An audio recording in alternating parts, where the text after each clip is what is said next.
today there was a story about, like, you know, Dave Chappelle released a special on Netflix today. Oh, he did today? And, Yeah. and there's a joke in there where he says that it was okay what Kevin Spacey did to Anthony Rapp because Anthony Rapp grew up to be gay anyway. And he went on to say it's actually not okay, but he's taking some heat for it. Do you think it's right or wrong or for him to say something like that? Do you think it's okay to say? Or what do you think? I think Chappelle's the greatest comedian. If women are actually equal to men, then there would be no WNBA, would there? You would just be good enough to play in the NBA with us.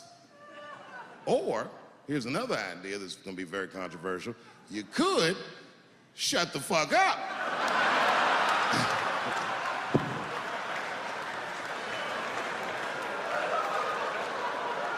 After closing out a successful first season, the WNBA is considering several changes to improve the level of play in the league next year. Among the proposals, extending the playoffs, increasing salaries, bringing back the three-point line, and replacing all the female players with guys.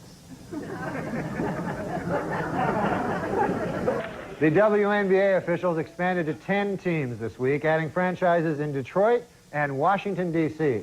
But before you get too excited about the new additions to the league, remember, all of the players are still women. They stink at basketball, that's the problem. Other than that, it'd be a good, good game, but they're all horrible, so it makes for a kind of a boring game. The next time I watch a WNBA game will be the first time I watch a WNBA game.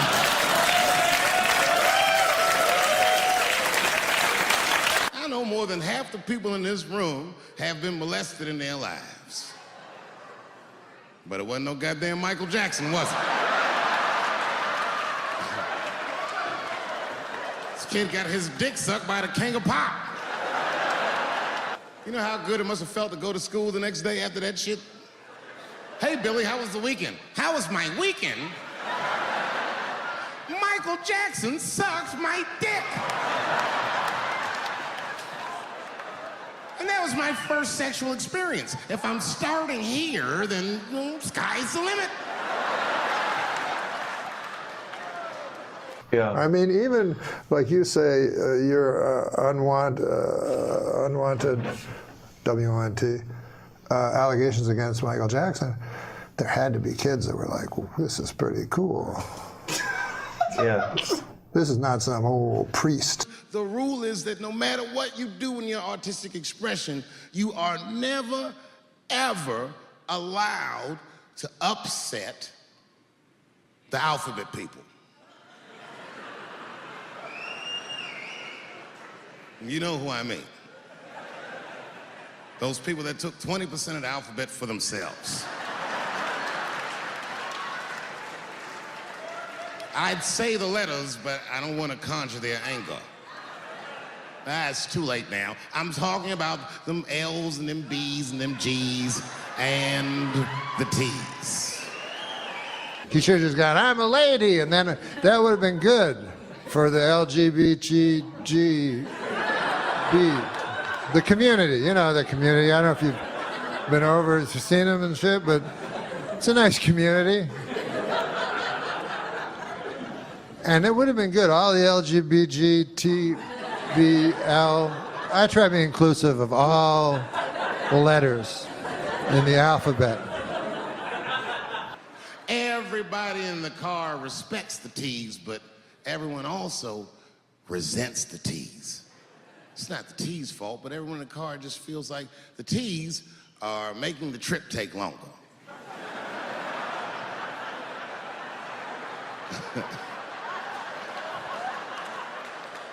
I'm saying, do you think any of them go, I wonder if those, do you ever think at the meetings they go, could I, because they, in their community, the LGBT community, I don't know where it exists, where they have their headquarters, but do you ever think the L's, the G's, and the B's go, I have an idea. The T's, I think it's LGB sounds good. And then somebody else will go, somebody with a hat that looked like Carmen Miranda's would go, no, I like LGBT. And then the other person, you're going to get a lot of trouble for this segment. I'm not. What? I'm not. I love everybody. You know what I mean?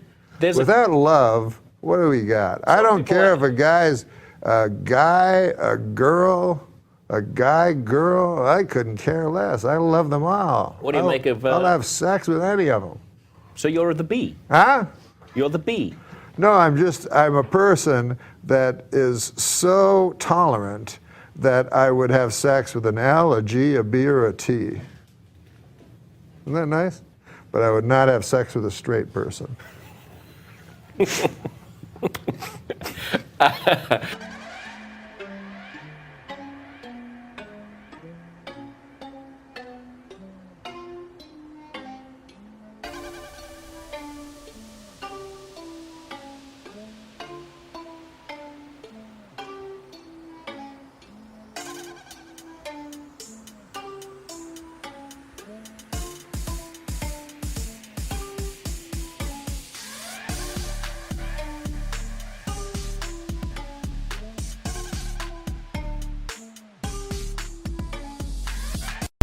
So I was just in New York, man. You ever been there?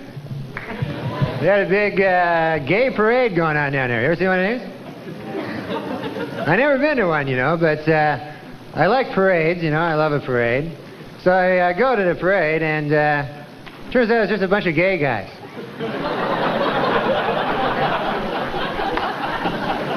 Hell of a parade that is, huh?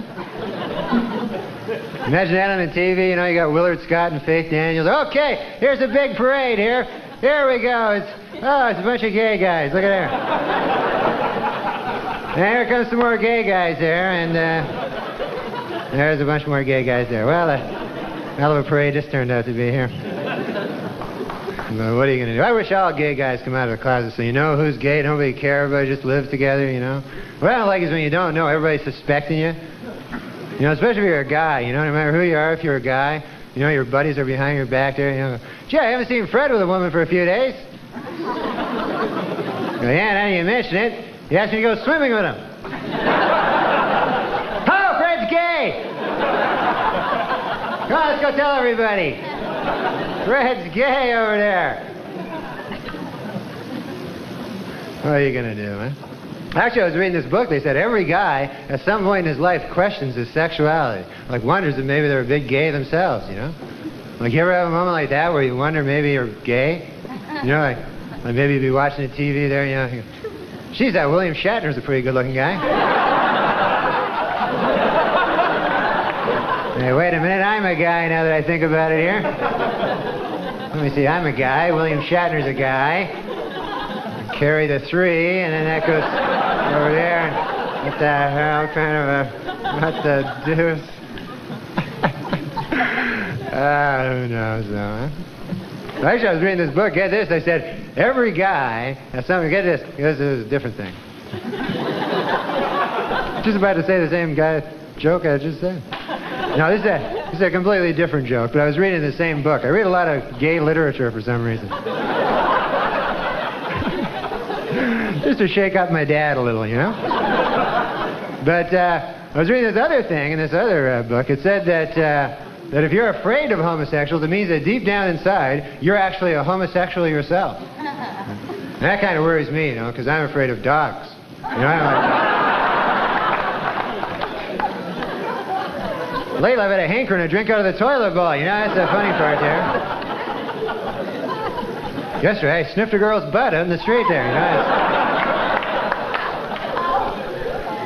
It has nothing to do with the joke, but I thought I'd get it off my chest, you know.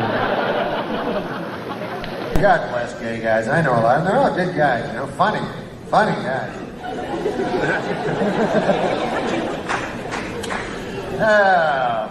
One time I was you ever see a gay pride parade? That's taking a little too far to me. Being proud or something like that. Because, you know, that's just what you are, man. You're gay. How can you be proud of that? You know what I mean? That's like saying, hey, man, I'm proud of being English. God damn. I gotta tell you something. I speak English. I can't tell you. My heart wells with pride about that, man. I talk English every goddamn day. I don't get that. How can you be proud of that? I went to that gay pride parade, man. I seen a guy, they have the parents of the gay guys, you know. God bless them, man.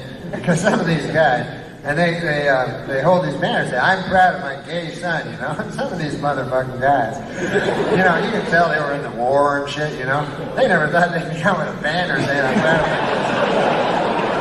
You know, the mothers are nice, the guys are like, kind of proud of them, I guess.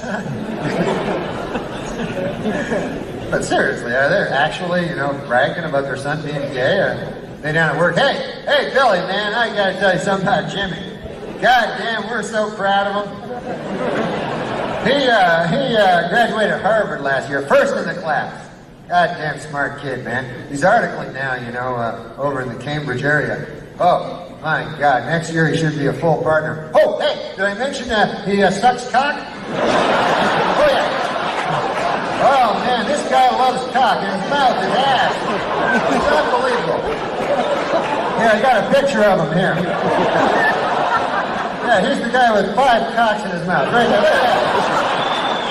God damn, that guy. I don't know how he does it, but I am just so proud of that picture. That's the picture I'm most proud of.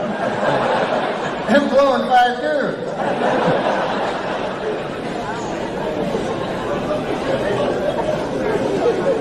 God bless gay guys. Wanna get da da da da da da da da da da da da da da da da and get this fix. Come just da da da da da da da da da da da da da da da. Just touch my move to the groove now, baby. Feel the rhythm in your bones. Let me see you shake your body, baby. Let me see you moving nice and slow. I don't know how everyone else felt here, but Norm was sick for quite a while, and he got sicker, and I didn't know, and I talked to so many people who I was sure knew. I thought maybe I'm the only one that doesn't know, and so many people, he didn't want anybody to know. I didn't know. I remembered when he went, everybody in the community we all thought we were the only one that didn't know, and we were so upset that we didn't get a chance to tell him what he meant to us. And then I very quickly realized he would not have tolerated that. He didn't want it. He didn't want any of us to tell him. He'd get gross. He'd get very unhappy. Treat him different or laugh at his jokes. I'm sick of these kind of characters. I think we should kill Hitler. Me and you, go suicide, kill him. Right. It was like he died 50 years ago, probably. Did he? I didn't even know he was sick. Did want to bring up Norm MacDonald first, if you don't mind, and your thoughts on somebody who I'm sure you've known for quite some time. Well, I didn't know he was sick at all. It's sad. And one of the guys who loved him and always had him on the show, is a huge fan, is Jay Leno. And Jay's with us. Jay, how are you, sir? Good. I mean... Horrible. I didn't even know he was sick. Were you aware of that? Sudden. No, I didn't know he was sick. You know, he kept it all inside. Yeah. And, you know, he was a private person. And I had a really tough reaction to this one. I didn't have no idea he was even sick. This guy is my favorite stand-up, and I was shocked. I didn't know he was even sick.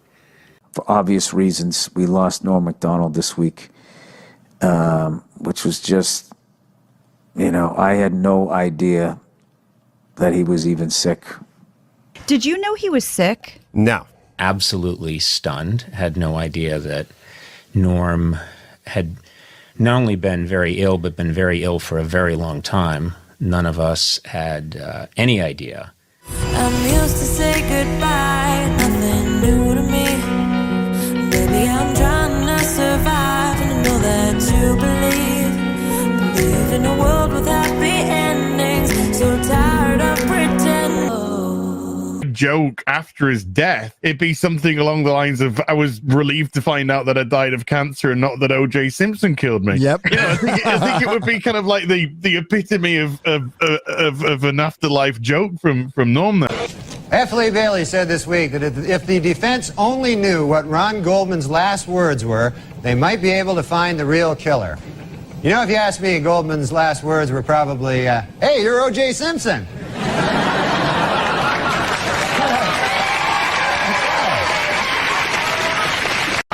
Demi Moore is wrapped filming on G.I. Jane, in which she plays a Navy SEAL combat officer. Moore says that in contrast to other Hollywood portrayals of women in the military, her character will have giant breasts. I got addicted to you. Oh, no, no, no. And come to think of it, I need somebody like you. Oh, no, no, no. I need someone like you. Wow, dude. Yes. It was a G.I. Jane joke. The porno magazine that they're putting in is Hairy Guy's Ass Illustrated. Really? Yeah. Well, if you're going to only allow one, I would think that's the one, you know, probably. It's a good magazine, though. It is a good, you know. It's not. It's not all just pictures of hairy guys' ass. The articles are good, actually. Yeah, I just read it for hairy guys' ass. Well, see, that's you, Andy. Just people are all different. He was telling me before the show last week he went to the hairy guy's ass mansion. It was great. Why didn't you? Andy has all the fun. He gets to all the big celebrity parties. Right. Him and Jimmy Kahn. You're picking Dole because he can do an impression. Yeah, you know, your reasons aren't much better. If I was going to pick a guy just because he showered with a lot of black guys, I'd pick Andy or something like that, you know? You know? People don't have to know that. No, he used to play ball. He used to play college ball. Sure, he was. Yeah, in every branch of the armed forces. Do you have a hero? Norman Fell from Three's Company. That's your hero? Yeah. Mr. Roper. Yeah. No, Mr. Roper? Yeah. That's not a good hero. That's all I got. Better than this guy's hero is some gay porn actor. But anyway. What are you talking about? I don't know. Insane. No. That doesn't mean a guy's gay. I'm not saying that. Because a guy watches gay porn all the time? Cut to a single. Just of Norm, really? Gay porn. I enjoy gay porn. I'm not gay. Gay porn is a genre that just cuts across all demographics. You know? Young people, old people, straight people, the gay people enjoy it. Everybody likes gay porn. But this guy really likes it. First ruined my reputation, you know. I'll Just tell you in something. passing. This guy is not gay. If anybody's not gay, it's this guy. Oh, I'm so... Seriously. I am so totally straight. Oh, yeah. No, you are. I love the ladies. No, he does. No, he likes girls. Before I start with my jokes, I just want to say, like, I said a thing on last show about Andy enjoying gay porn. Right, I remember you saying that. Yeah. And I thought later, that was just a stupid thing to do. Well, I guess it was all forgotten until you just brought it up. So, he doesn't like gay porn, you know? He doesn't like gay porn. So anyway. I can't stand gay porn. Right. You have to give up stuff on Lent. So every year on Lent, I give up stuff. And I made up a list, you know? Oh, really? Of stuff that I gave up. So I have it here in my pocket. Can I read it? I would love to hear what Norm gave up for Lent. Yeah. And I gave up spending thousands of dollars trying to methodically seduce Andy's wife.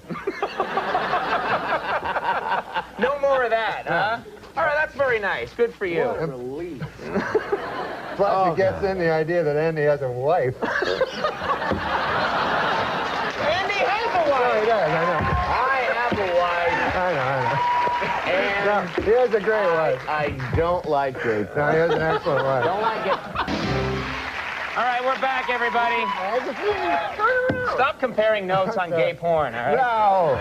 We were actually talking about the Sports Illustrated, the swimsuit issue. Oh, yeah. You guys like that issue. No, I love it. Andy said it's his least favorite Sports Illustrated. Oh, shut up. He says he can't. Never mind. I'm going to say something. I was talking to Andy before the show, and apparently I made a mistake one time in the show where I intimated that maybe Andy was into gay porno. You remember that? I didn't, but now I do, yeah. Which he is not into, and I never meant to intimate that he was gay in any way. Right. Just that he had an obsession with watching gay porno. There is a difference. Well, he's got a wife. Yeah, I know.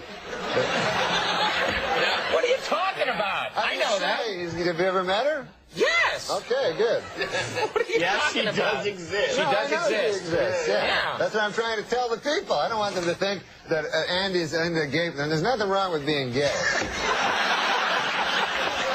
Unless you're not gay, and then there's something horribly wrong with it. That's when it goes awry? Hey, I'm going to miss Andy on this show, man. Oh, yeah. He's got to leave, huh? How bad is that, huh? Yeah, he should stay.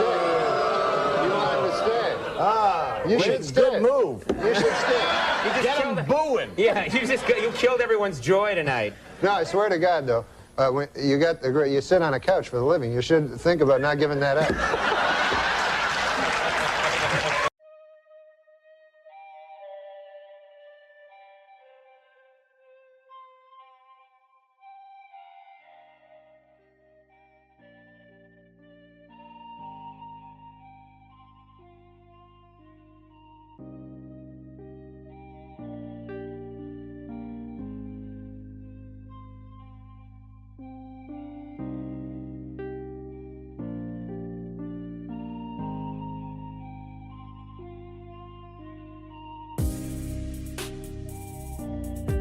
In Duluth, Minnesota, authorities suspect arson was to blame for a fire that destroyed a mobile home and killed 73 cats. The chief suspect so far? This dog.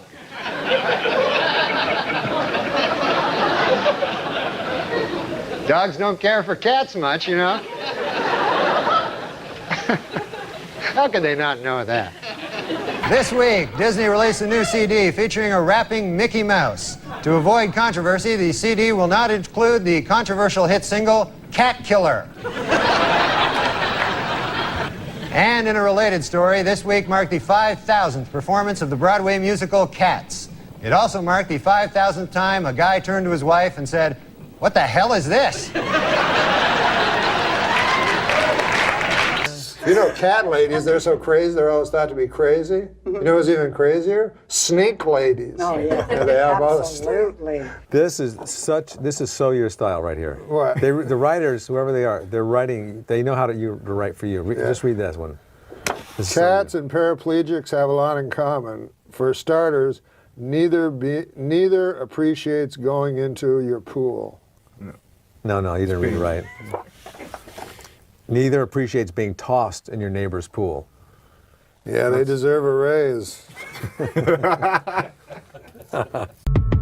the end is day, nobody's gonna change. You won't ever leave. On my mind again, I'm still not tired of it. Can make you want me. And I might act okay, say things will stay the same. Say I'm all I need.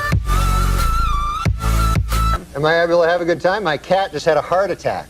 Are you serious? Yeah, he had a heart. You ever hear such a crazy thing? No, I didn't know they got things like that. Yeah, they get heart attacks. So I got it off Steve Corrin, this writer up at Sure, Saturday I Night know Live. him, yeah. Yeah, so he gives me his cat. Mm-hmm. Turns out it's some kind of a defective cat, you know? So he's a nice cat and everything. I'm getting along with him. I come back to my apartment last week. The cat's like foaming at the mouth. He's shaking like this. He's foam coming out. So I didn't want to get near it. I thought maybe he'd, who knows? He was delirious. Maybe he'd think I'm a mouse. So I didn't want to get near him. So I phoned 911. You know, I panicked. I phoned 911. Right. Which it turns out it's just for people. I didn't know that. Didn't know either. They got mad, man. They said they would have me arrested if I phoned back. Oh, okay. But anyways, you know, I love this cat. It's a good cat. So I took him down. I got him in a cab, and I took him down to the hospital, the animal hospital. Uh-huh. And the guy tells me my cat had a heart attack. He takes him away. He says, oh, yeah, he had cardiac arrest and stuff. And he started asking me questions about, like, he says, I said, what would cause that? He goes, you know, diet, stress. Stress? Yeah. No, he had a big promotion coming up. So, and then he let me visit the cat. He says, you can visit the cat, you know. There's visiting hours. I go, all right. So you go in this room, and then they bring the cat in a cage. He's all drugged up. And then they put the cat, like, on a bed. And then the guy goes, okay, we'll be back in a half an hour. You have half an hour, you know? So I'm with the cat, like, for half an hour. So after 5 minutes, you know, I figured, I got a life to get back to. You know, it's a cat. So we go out, and so afterwards he told me he had a lot of, he said he could have an operation, which was like $4,000, which, you know, I could buy like 100 cats for that, you know? But then I figured, what the hell would I do with 100 cats? Right. So you got the cat. You sprung for the operation. No, I didn't. Oh. No, there was another thing where he's on medication, you know, and I have him on medication. I have this medication. And he said there was some good news and bad news. He said the bad news was the cat only has like a 20% chance of survival, but he says the good news is it's just a cat.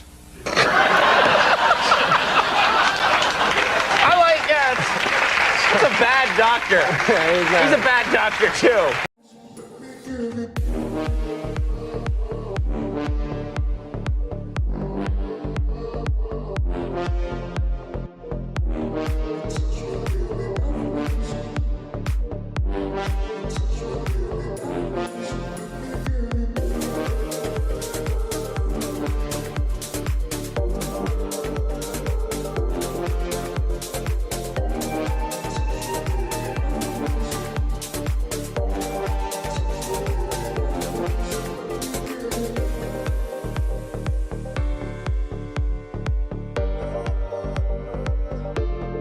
And now, here's your host, the star of ABC's Norm MacDonald.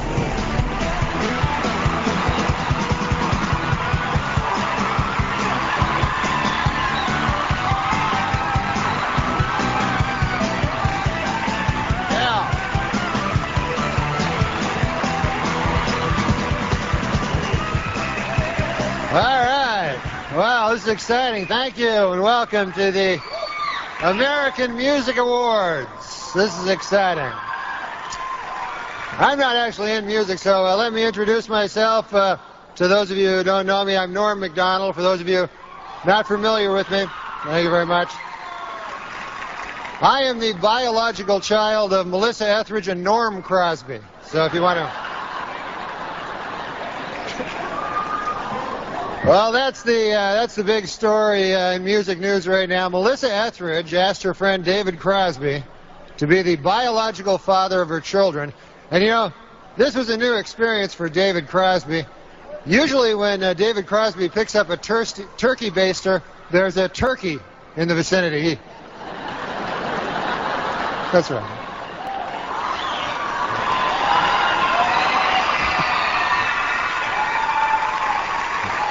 He's a fat guy.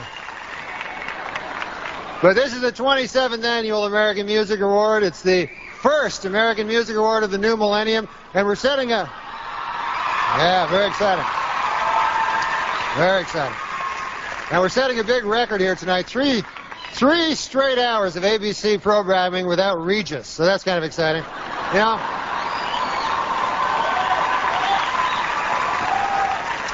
You know, before I did the show, I never realized how much work it took to put on a production like this. Check it out. They spent 2 months building all these incredible sets. They had to coordinate 14 live music acts. And most impressive of all, they had to find a seat filler for Jennifer Lopez. She's got a...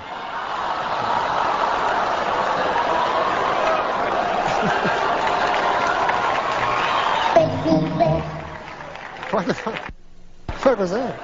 Now, maybe you guys are right. Maybe she doesn't have a gigantic ass. I stand corrected. Well,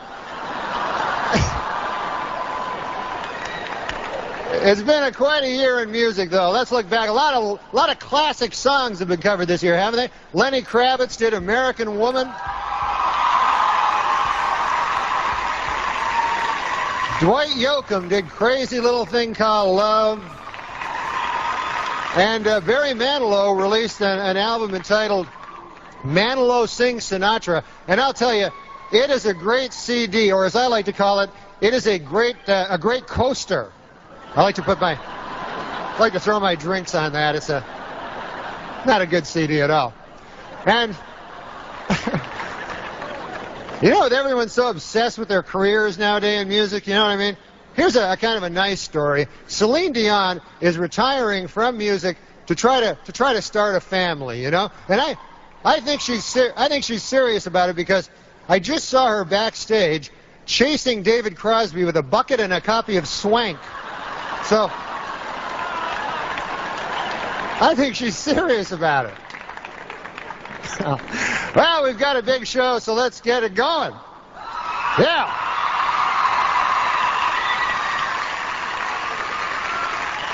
Here are our first presenters. As Dr. Fraser Crane, he's achieved stardom in TV, and with hits like Come to My Window and Angels Would Fall, she's achieved stardom in music. But they have one thing in common. They both love the ladies. Please welcome Melissa Etheridge and Kelsey Grammer.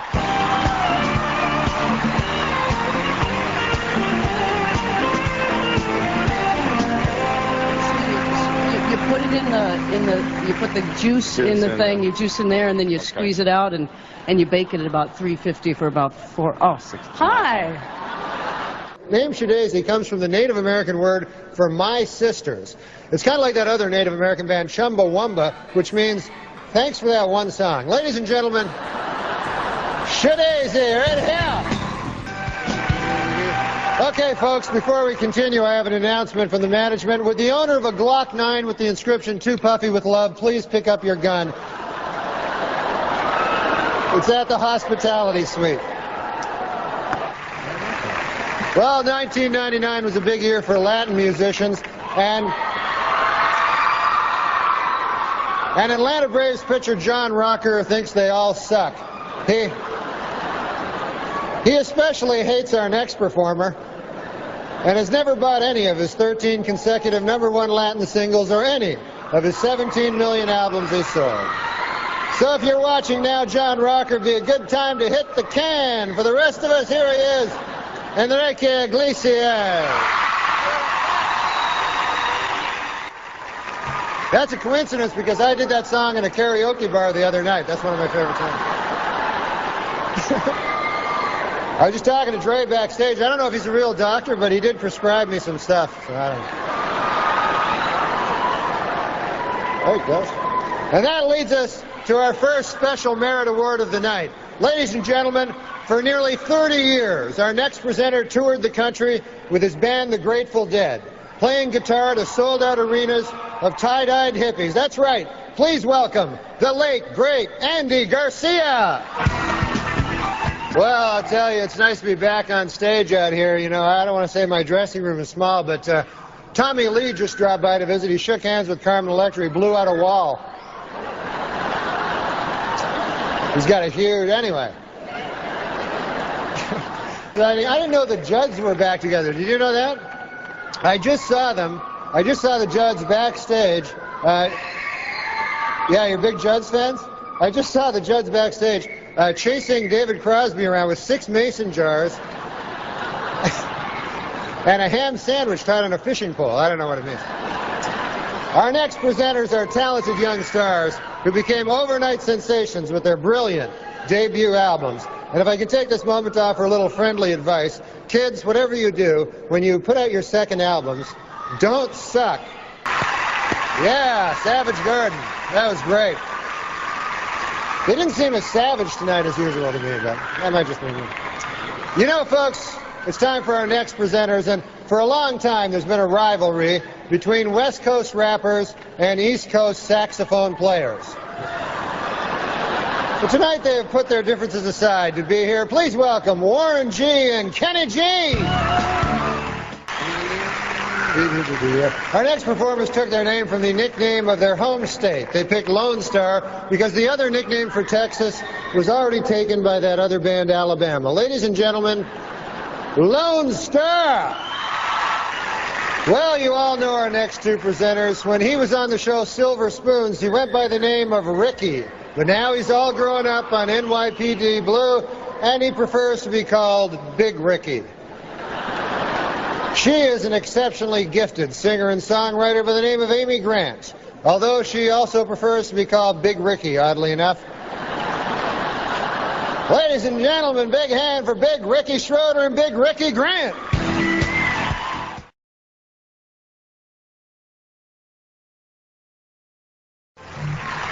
Yeah. Too bad Ricky Martin won. The other two people were here.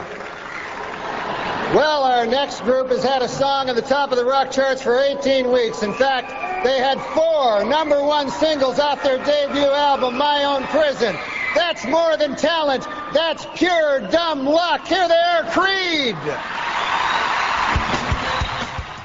Well, tonight we brought together 3 of the hottest top 10 singers, and we put them together on this stage to participate in a bare-knuckle fight to the death. Here are Tyrese, Jessica Simpson, and Julio Iglesias Jr. It's getting more and more exciting. Getting exciting backstage, too. I tell you, all the big stars back there. You know who I just met backstage? I met Old Dirty Bastard and stage. Yeah. Charming couple, the bastard. It was Old Dirty and Fern Bastard. Very nice. Anyway, it's time for our next presenters. You know, the biggest stars in comedy are recognized by just their first names. That's right, Johnny, Lucy, Rodney. Ladies and gentlemen, please welcome Bill Maher and Caroline Ray. Well, this is it, the last award of the night. That's right. In about 5 minutes, everybody here is going to be at a big party, and in 5 minutes, I'm going to collect my $200 paycheck and get my soothing back rub from Dick Clark. The back rub was the deal breaker.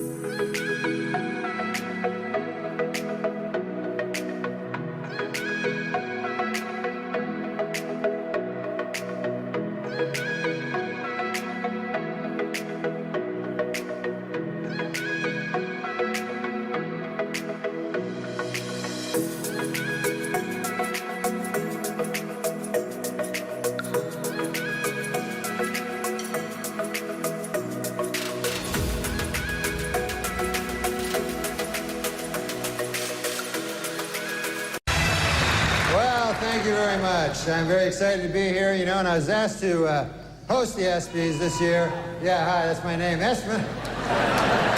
When I was asked to host the ESPYs this year, folks, I said yes immediately for one reason and one reason only. This show has interns.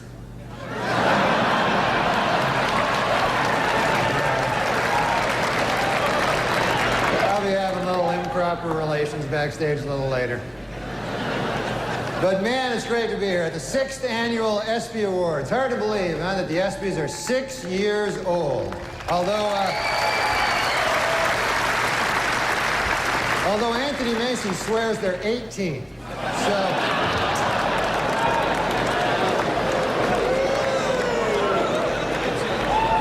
yeah, he'll be having sex with the ESPYs in about 12 years. So, I was a little late here tonight. I took a cab to the theater, folks. And I don't know if you've ever been in these New York City cabs, but I got one of those cabbies, couldn't speak English, you know. Saw his name there on the dash. I couldn't even pronounce it. I think it was something like Hideki Arabu. Something like that.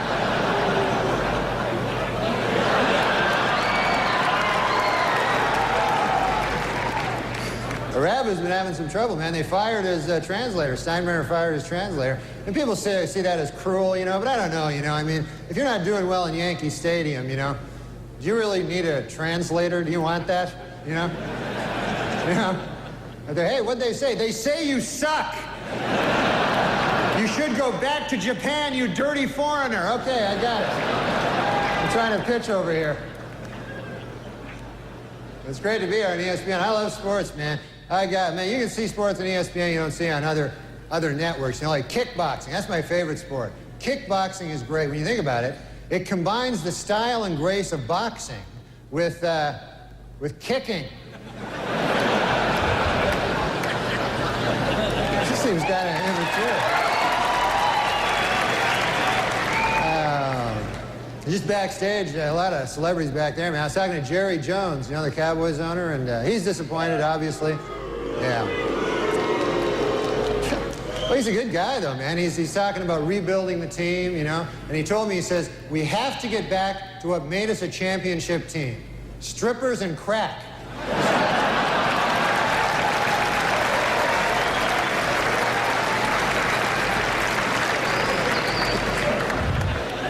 Hey, have you heard about this? Ted Turner and NBC plan to start their own rival football league to compete with the NFL. And not much known about the specifics of this new league, except for this, it will suck. They know that. So they might have trouble, getting advertisers when we know it will suck. And of course, congratulations to the Denver Broncos for winning the Super Bowl. How about that?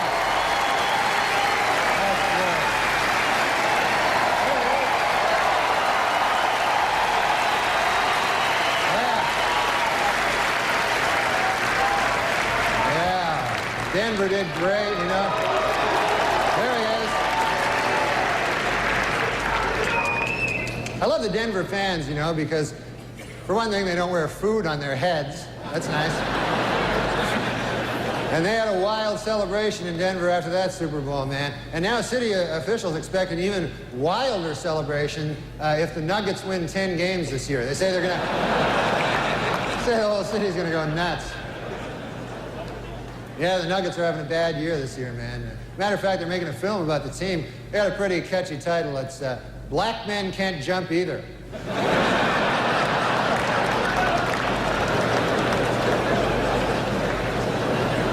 Well, NBA All-Star Weekend over. That was exciting, man. The East beat the West. Jeff Hornacek won the three-point shootout. Houston's Clyde Drexler and Cynthia Cooper won that exciting two-ball thing. And Charles Barkley won the throw a guy through a plate glass window contest. So that was quite a game, I mean, who impressed me the most yesterday was Kobe Bryant. Unbelievable.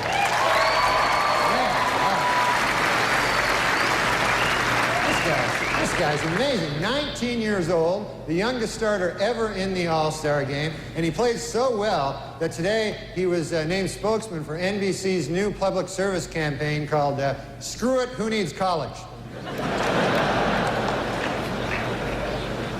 Of course, the biggest story in basketball, no question about it, Michael Jordan may retire.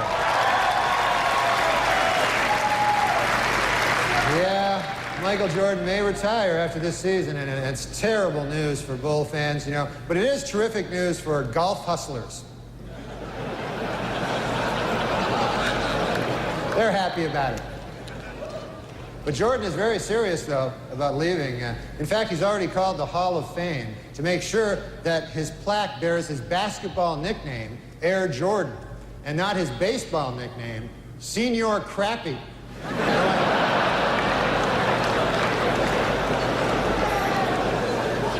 That would just be disrespectful, Well, how about them Winter Olympics? They're finally underway, so we've got a lot of great stuff to look forward to the next 2 weeks, like hockey and, well, just hockey, really.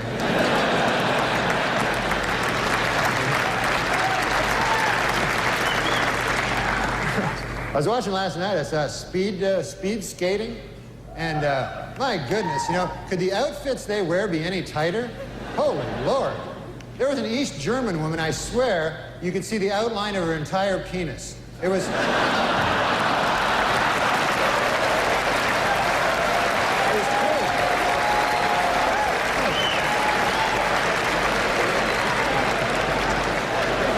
Oh, my goodness. Well, there's all kinds of sports celebrities in the audience tonight. I see Tiger Woods right there. Tiger Woods, how about that, huh?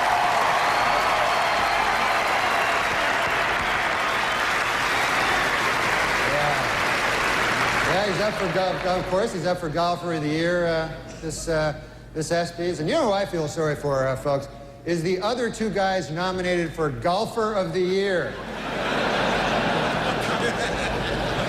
You see these guys getting ready, it's like, hey, honey, have you seen my tuxedo? No, not the good one. The one I wear when I'm going to get my ass kicked. Have you seen that one?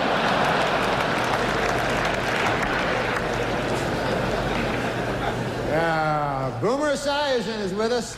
Boomer. How you doing, buddy?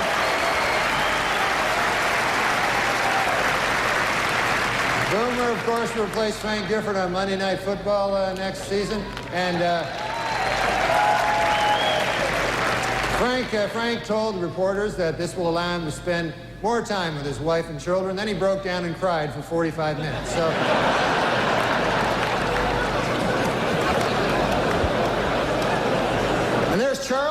Wilson. How about that? What a season he had.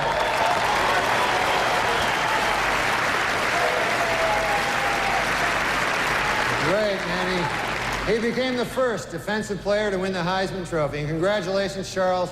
That is something that no one can ever take away from you. Unless you kill your wife and a waiter, in which case, all bets are off. This is a word of advice. Folks, before we can begin handing out our awards tonight, we must look. The richest girl in the world, billionaire Athena Onassis, celebrated her 10th birthday this week. What's it like to be the richest girl in the world? Well, to give you some idea, at the party, they had 2 cakes.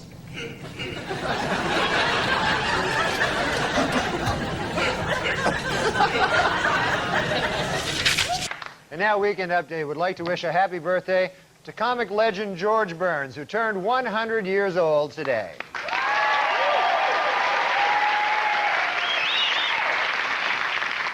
You know, I don't know the secret to his longevity, but I think I speak for all of us when I say I hope Pauly Shore doesn't know it either.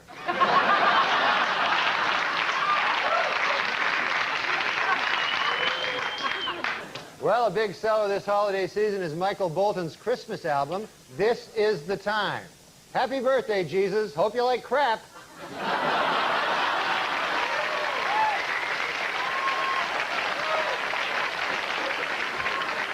Kenny G has a Christmas album out this year. Hey, happy birthday, Jesus. Hope you like crap.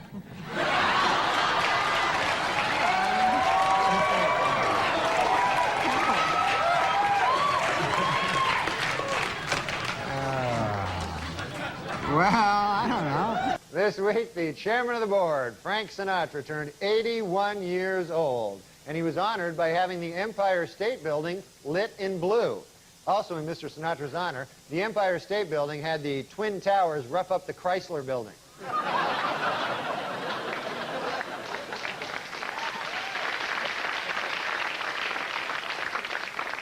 Frank Sinatra turned 80 this week. Frank Sinatra. And although the singer is said to be suffering from Alzheimer's, he had a typically festive birthday, singing a duet with a hooker and having sex with Tony Bennett.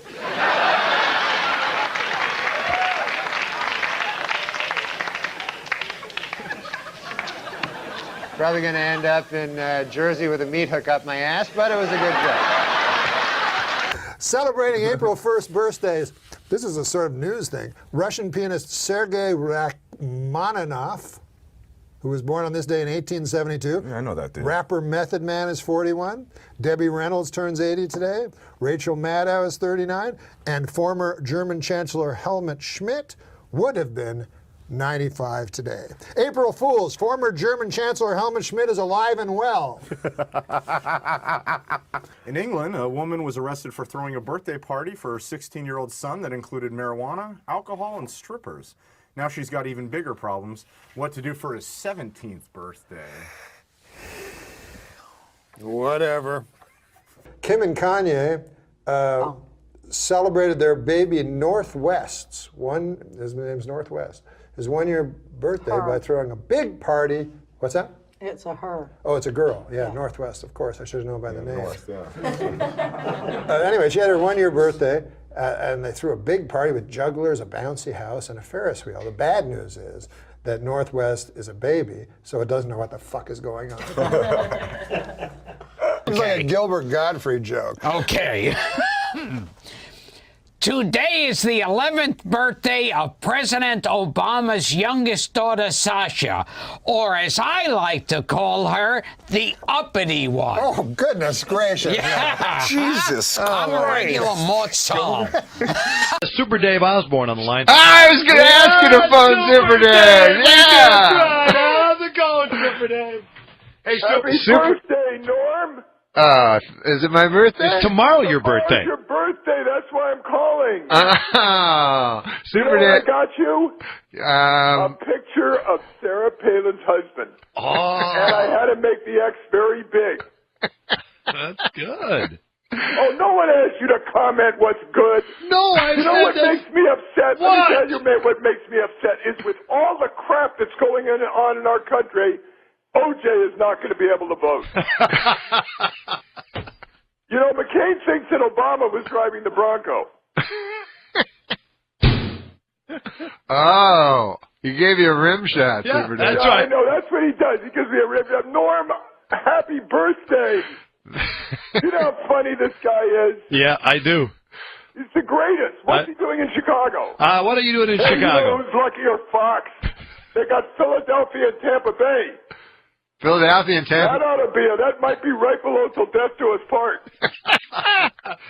Once again, the stylings of Super Dave Osborne. Super Dave Osborne with Norm MacDonald in the studio. Norm MacDonald at Zanies. Go to Zanies.com for more information. Back to Super Dave, already in progress. Hey, are you voting for Joe the Plumber, Super Dave?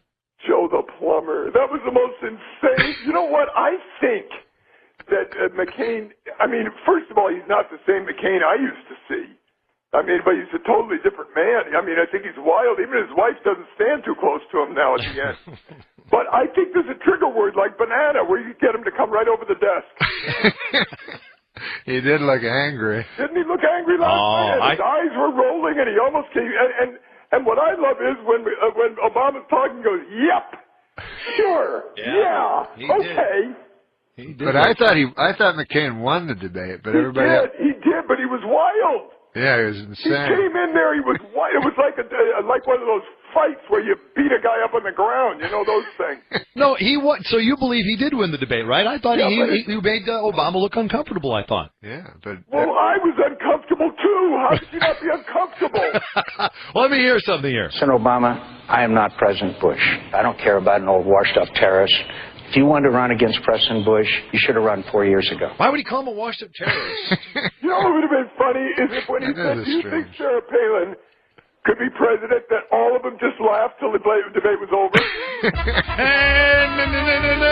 I tell you, they should have had that music. I think Bob Schaefer, though, is the best moderator. I was saying that. He really is, except he fell asleep once. During it. But yeah, he kept forcing them to answer the You question. know that if Sarah Palin and Dan Quayle had a baby, it would be George W. Bush.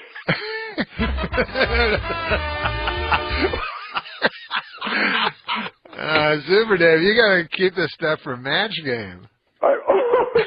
Match Game? Why did you bring that Now, up? wait a minute. What are you talking about? No, tell me. Norm, tell me. You know what? I'll tell you something, Johnny. I'm never calling you again. And Norm, I love. First of all, Norm is the funniest man in the world, and he's a great father, but he's impossible to get a hold of. I just got a hold of him. Yeah, but he never calls you back. You leave messages, and he never calls you back. No, we gotta get together though, man. No. You always say that, and we always do, and we never do. Hey, guess what? Guess what, Super Dave? This will pay. Now it makes perfect sense to me. I hear this about you, Norm. That Super Dave, I don't believe he's telling. I don't think he's embellishing. I think he's telling the truth. No, I am telling the truth. Let me tell you something.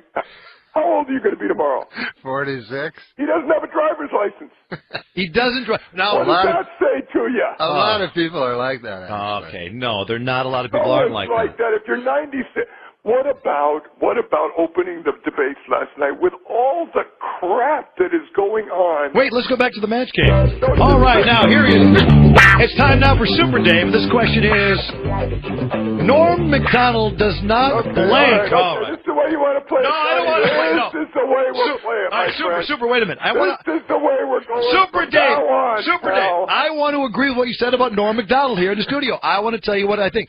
I heard that he has not spoken to his own brother in 5 years. That's ridiculous. Well, sometimes you take a break. No, wait. True or false? Have you spoken to your brother? You have two brothers, right? Yeah. One of them is in Canada. Both are in Canada, right? One's in Washington. One's in Canada. You have not spoken to your brother. Is it Neil? Is it?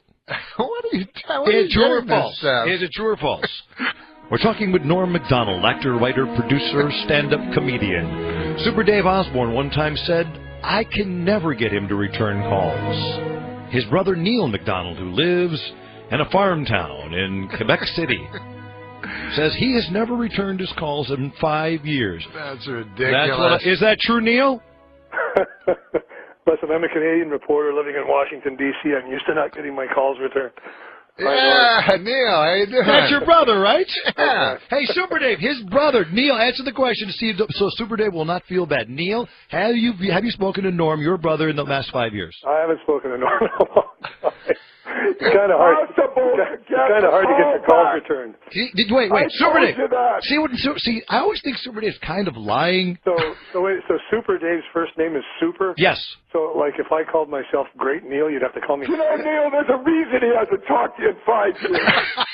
Because you bore the living crap out of him. Now, let me tell you this. The Queen of England is walking with an administrator in the hospital. What? I said the Queen of England is walking with an administrator in a hospital. She walks by a room, and a man is masturbating. She said, "Oh, my God, what's going on?"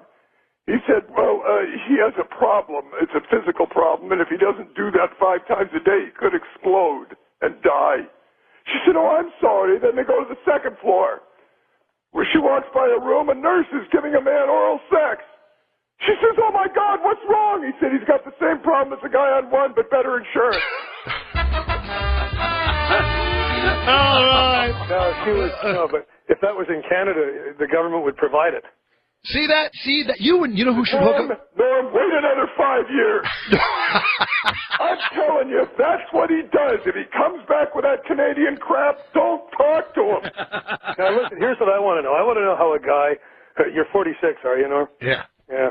I want to know how a guy who was born 46 years ago in Quebec City and grew up in the same house I did acquired a Brooklyn accent. What the hell? Where'd that come from? Oh. Do I have a Brooklyn accent? I don't know, but your brother now is dogging you. Super Dave is correct. And I'm seeing him on Bill O'Reilly. And Norman is one of the 37 Americans left who still think George Bush is doing a great job. Wow. I do? No wonder you haven't talked to your brother in 5 years. No, I think... Someone just drop an anchor off the boat. Weren't we sailing in comedy heaven and someone came on and just dropped a Canadian anchor? I'm not a off the side of the professional boat? comedian. I'm very funny, though. I'm a very funny guy. Yeah, well, why don't you show it? What are you waiting for? How old are you? No, I think George Bush is terrible. Wait, let's go here. No, George Bush is not terrible. Terrible is one thing. George Bush has to climb up to be terrible. Super Dave Osborne with What us. do you want? Norm MacDonald in the studio, and his brother Neil just joined us. Other family members that can really make this a party? Listen, it's great. It's great being on the same line with you there, Super. I watch you on Larry David. I think it's pretty funny. Oh, then I like you. I take it. Oh! Look at that. He loves him on Curb Your Enthusiasm, and now he's a fan. Oh, I'm a big fan. Big fan of Neil MacDonald's, are you? I can tell you how to get back down another 5 years. I can tell you how to get the CBC's news show online there, Super. You can watch it on your computer. I'm sure you will. Thank you very much. Are you a sheltered person like Norm is? No. But you know what? Can I say something about Norm that no one knows? I spend all my days trying to get people to call me back here. I mean, I'm one of these ignored. Quiet down, Neil. I'm talking. Super Dave is talking. Great father. No, Super Dave is yelling. I'm telling you that. Well, how else am I going to make my point? Norm is a great father. I don't know if you know that. I'm serious. I do. And Dylan's a great boy. He looks a lot like Norm did when he was young. That same sort of angelic blonde thing going there, you know. Okay, take over the show and I'll quiet down. Let's see what happens. Just a second one. See if Johnny, yeah, go ahead. Johnny loses the call letters totally. No, but Super. What? Neil actually lives in Washington. He doesn't live in Canada. I'm going to Canada in 2 weeks. But he lives in Washington. I haven't lived in Canada for 10 years. Why do you live in Washington? Because I'm a foreign correspondent for Canadian television. Oh, that's a good job. Yeah, Norm, that is right, Super Dave. It is a good job. I said it's a good job. Yeah. What do you want me to say? You didn't mean it. I did mean it. You know, no one asked you to interpret for me. I'm just kidding. This is not the match game, my friend. The match game with Super Dave Osborne. The match game. Neil MacDonald, Washington, D.C. Norm's older brother is a blank. Norm, why don't you call me back? Is a blank. Super Dave, he is a blank. Norm, why don't you call? Hey, Berta says happy birthday, too. Why don't you call me back? Oh, give my love to Berta, man. We'll go eat. Yeah, let's go eat. Yeah. And you know what? We'll talk about your brother. Yeah, Super Dave said he's going to go eat with me like 90 years ago. I'd never even met him. Oh, no kidding. He always says that. That's his line. That's Super's line. No, it is Let's fair. go eat, and Yeah. then you never get a dinner. You're like Red Buttons, you know? Yeah, that's right. And Red Buttons is dead, Norm. You're like Red Buttons was waiting for Super to vote. Right. And I never got a dinner. You know what's funny? What? It's not funny. It's not funny. I'm hurting and I'm angry. Americans but this is are hurting. funny. Right We're now, and hurting. they're angry. They're hurting and they're angry. We're hurting. They're angry. We're angry? They're hurting. I'm hurting. Americans, All right. I'm hurting. they're angry. And I'm angry. We are. We're all hurting and we're angry by all of this. You know, Norm and I were going to do a radio show, That's right. but then Neil wouldn't be a part of it, so we said no. Neil, why don't you help those guys out with their radio show? Norm, Super Dave, and Neil McDonald. Yeah, that's just what they need. They do. Hey, listen, do you want to say happy birthday to your brother here? Yeah, You know, Neil sounds like a good guy. How come you never call him? Yeah, why don't you ever call your brother? Norm, it's terrible. That's terrible. No, I'm going to start texting. No, what? You do that. Wait. I hate that so much. I want to be have a clear. cell phone. He doesn't have a cell phone. That's nonsense. You hate texting? I hate texting. I hate it. Hey. I hate people walking around staring at their hand. Welcome to the 21st century, It is, buddy. It is. Yeah, come on. I love texting. Yeah. You know why? Texting? It's Are you very kidding? quick. Right to the point. Get to the point. What's wrong with talking? That's too much trouble. Too much trouble. Norm, wait a minute. You don't have a computer, do you? Or you don't drive a car? No, I don't. You don't have a computer? I have a computer, but I don't. Say happy birthday to Norm now. Happy birthday. Berta says happy birthday. Teddy says happy birthday. And Lori Joe says happy birthday. And we hope to see you soon, but we know we won't because we'll call and you won't return our call. You better return his call, Norm. Yeah, why don't we have go to dinner? Yeah. But that's what I say, and then all I get is that stupid. You like steak? Leave a message. How about you like steak, right? Yeah, well, where do you want to go? Houston's? Let's do it. Go to Houston's in Century City Plaza. Yeah, you know that Houston? Sure. Yeah, that's where you go. Did you hear what Johnny V just said? That's exactly where we're going. That's when you got to go. To go to the one in Century City Plaza. No, that's where we've gone before. That's why I'm so amazed that you said that. Whenever me and Super Dave get together, we get together at the Century City. That's where we go. But are you amazed that Johnny V just said that? No, Johnny B never. I mean, he does things that amaze me all the time. Do you know? I wish he was back on the air. Hey, Super, because they have great food at that Oh Houston's. my God, yeah. That's good food. Artichoke dip. Artichoke dip. There you go. Yeah. Hey, Super, when you guys go, can I go with you guys? You know how much fun that would be. Oh man, but Neil's got to come though. Really? Neil will wait on us. Neil? How would you like to have Neil as your waiter? I'll have steak. I wouldn't. I'll have steak. I wouldn't.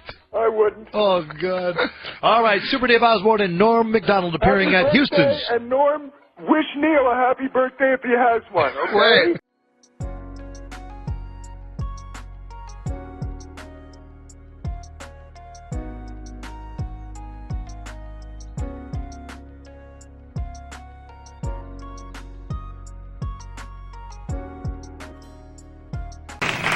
Kenny G has a Christmas album out this year.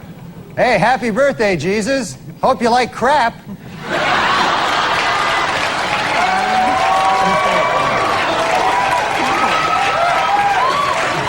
People magazine, Johnny Depp, sexiest man alive, huh? Hey, listen, I don't care what you think of this guy. He's a hunk. You know that. I know that. Yeah, sure. We Let's can say not kid that. ourselves. Now, apparently he's taking advantage of this sec. Do I need this anymore? No, you've established it's real. People know about it. Yeah. So he's a... Look at that guy, man. Good Lord, I'd like to... Whatever. But I'll tell you this about the new movie he's doing, Pirates of the Caribbean 3. He'll be doing full frontal nudity. Is that true? Yeah, it's rated R.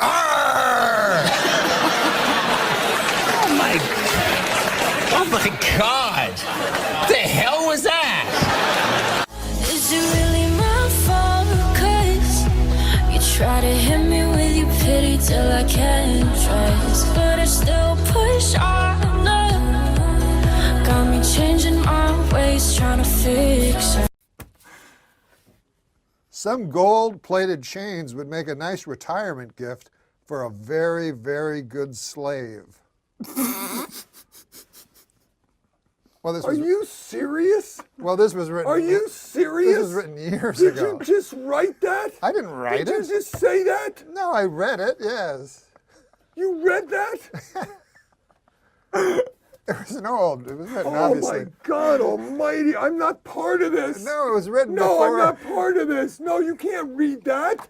Well, 130 years after the Civil War, the state of Mississippi has finally voted to abolish slavery. Representatives say they would have liked to have done it sooner, but they were delayed due to some awfully big cotton crops. They had some kind of big cotton thing. All right. In Colorado this week, Bob Dole warned that if Pat Buchanan is the Republican nominee, the party might lose both the presidency and control of Congress. In response, Buchanan warned that if anyone other than himself becomes president, blacks will retain the right to vote.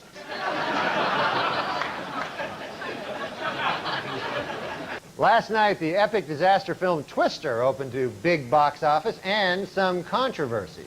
The Reverend Jesse Jackson has called for a boycott of the movie, claiming that not enough black people in the film are killed by tornadoes.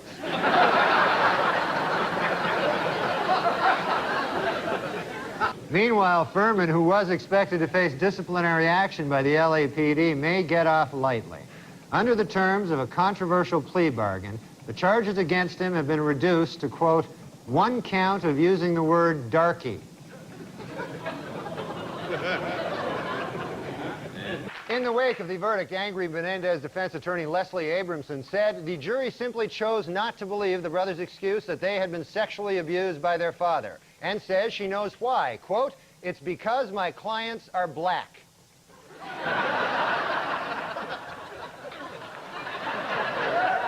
President Clinton was in Austin, Texas last Monday, the day of the Million Man March.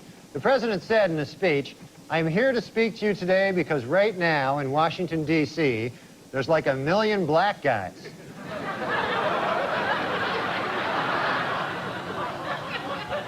In Nashua, New Hampshire this week, a high school student, Chris Conley, while attempting to dunk a basketball, lost his balance, crashed down on the rim, and shattered 2 front teeth.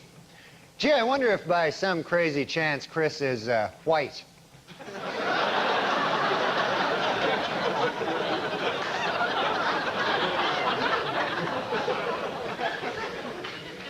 This week, as America marked the 50th anniversary of Jackie Robinson's entry into Major League Baseball, there was a sobering reminder that racial prejudice in sports is not yet a thing of the past. In a shocking move, today, all but one of the 125 playing members of the Professional Golf Association has signed a petition to ban African American golfers from the tour.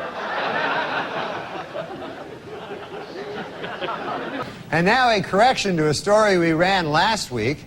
Prince Charles is actually the one in the middle. So we apologize for that.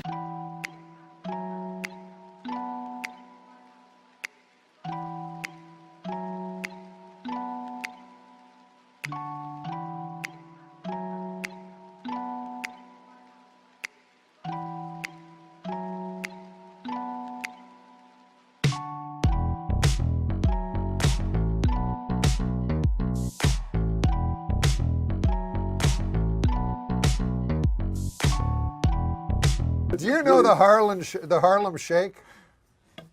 Yeah, I've seen it on every single commercial. You've seen it. Then you'll appreciate this joke. I remember back when the Harlem Shake was just a black fella holding me upside down off a fire escape trying to collect his money. Can you find out what the quickest way is to the Santa Monica Freeway, please? And don't call me again. Super Day. I don't care about anything. You don't call me again. There's no last minute fill-in. There's nothing. Okay? Thank God we're only reaching 50 people. Wait, That's all I can tell you. And we're going to read jokes. We read jokes. I thought you were going to talk about this thing. We're going to talk about the man. What about the man grate? Is that like a genital cleanser? No! No, my God. What is the man grate, you ask? Okay.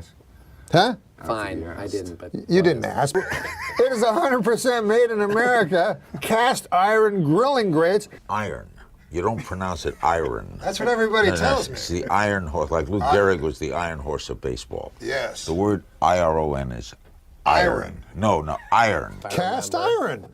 Iron? Cast iron grilling grates that are kidding when you say iron? You know what? Don't be like fucking Larry King. That motherfucker, I say iron and he's up my asshole for fucking 4 days. It should be iron. That's what makes English the world's toughest language. Yeah? You know, right? Sure.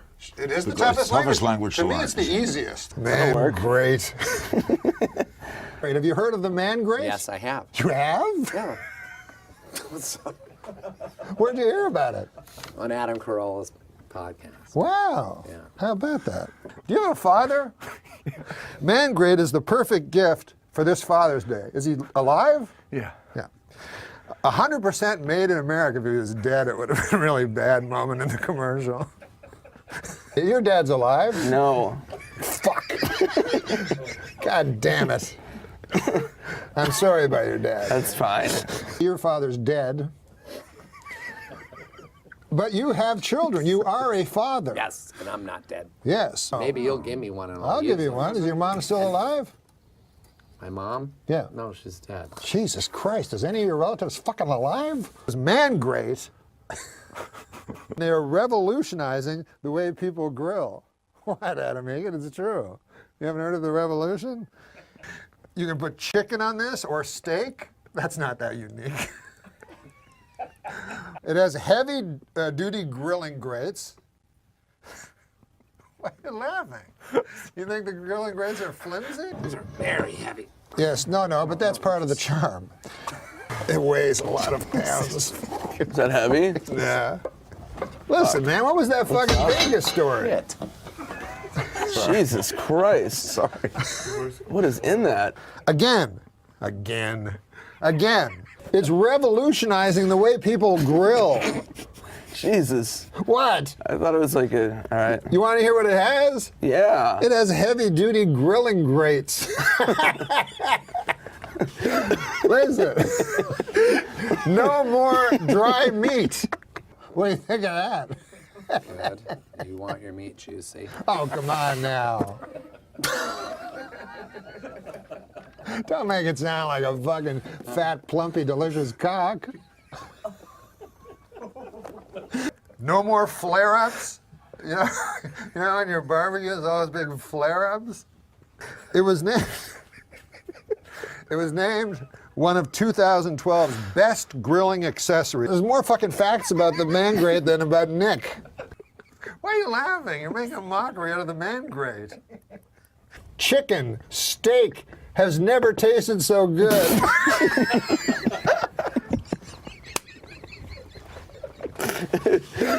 Hey, how about this?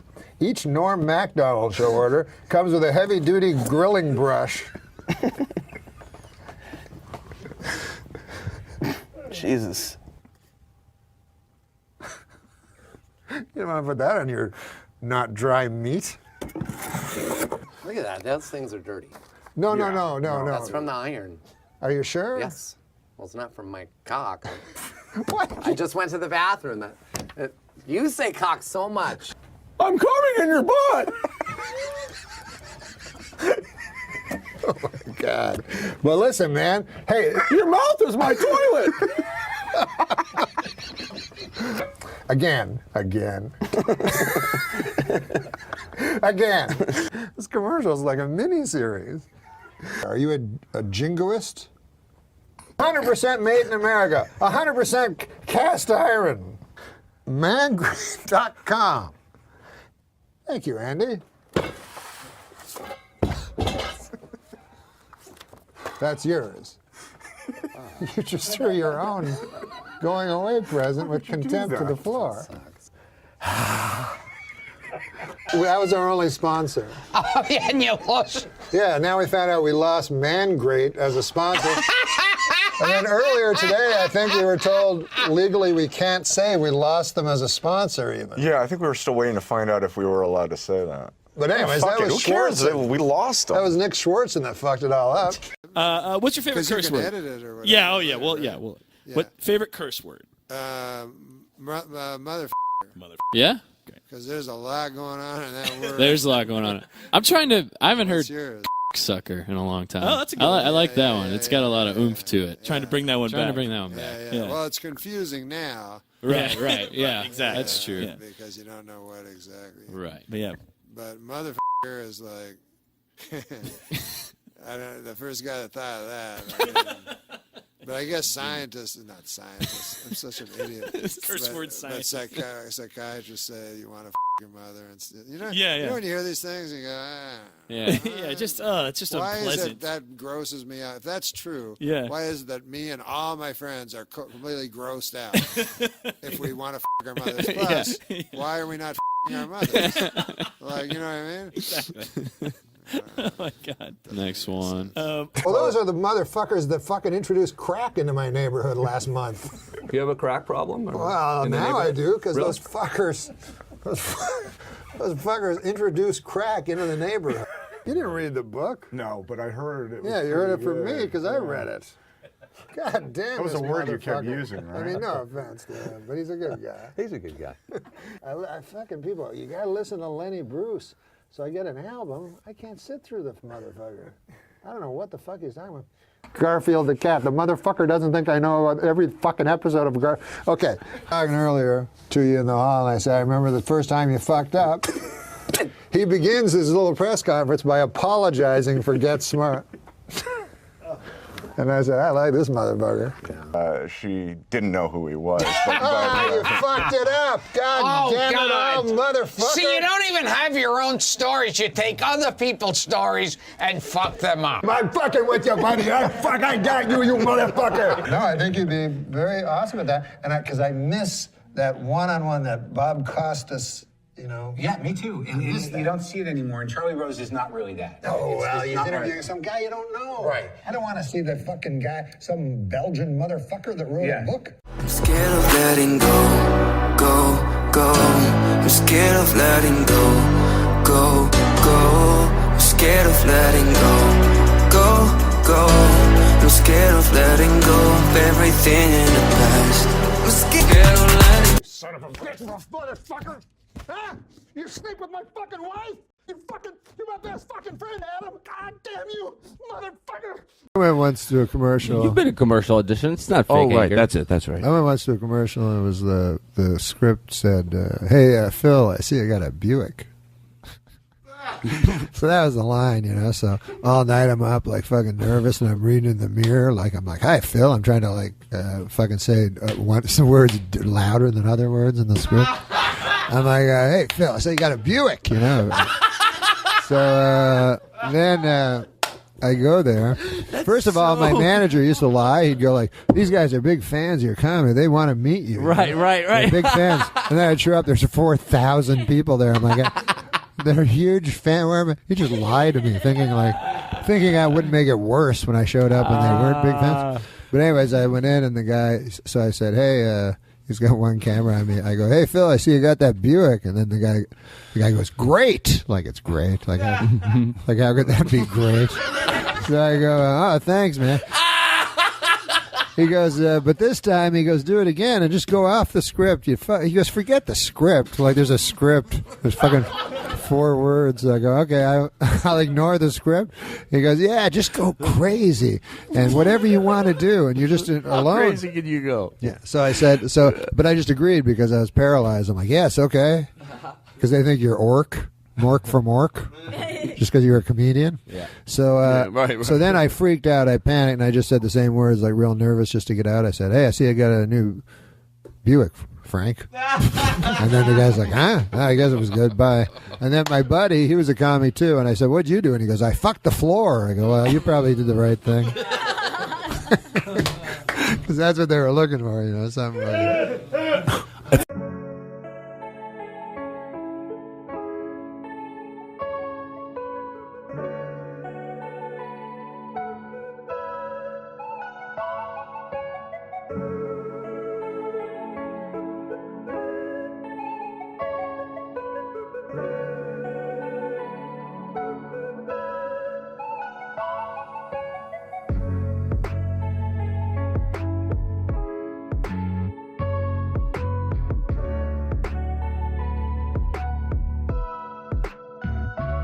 130 years after the Civil War, the state of Mississippi has finally voted to abolish slavery.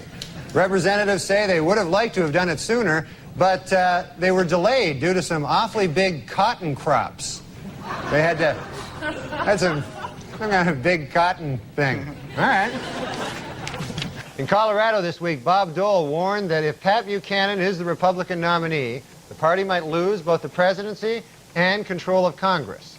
In response, Buchanan warned that if anyone other than himself becomes president, blacks will retain the right to vote.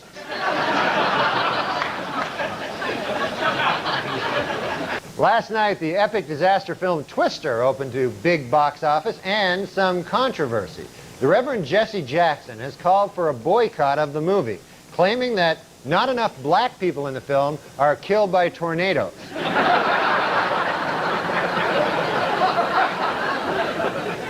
Meanwhile, Furman, who was expected to face disciplinary action by the LAPD, may get off lightly. Under the terms of a controversial plea bargain, the charges against him have been reduced to, quote, 1 count of using the word darky. In the wake of the verdict, angry Menendez defense attorney Leslie Abramson said the jury simply chose not to believe the brothers' excuse that they had been sexually abused by their father, and says she knows why. Quote, it's because my clients are black.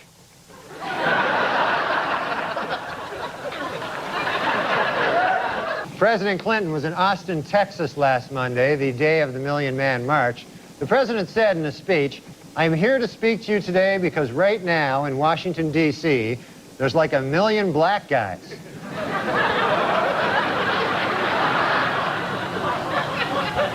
In Nashua, New Hampshire this week, a high school student, Chris Connolly, while attempting to dunk a basketball, lost his balance, crashed down on the rim, and shattered 2 front teeth. Gee, I wonder if by some crazy chance Chris is white.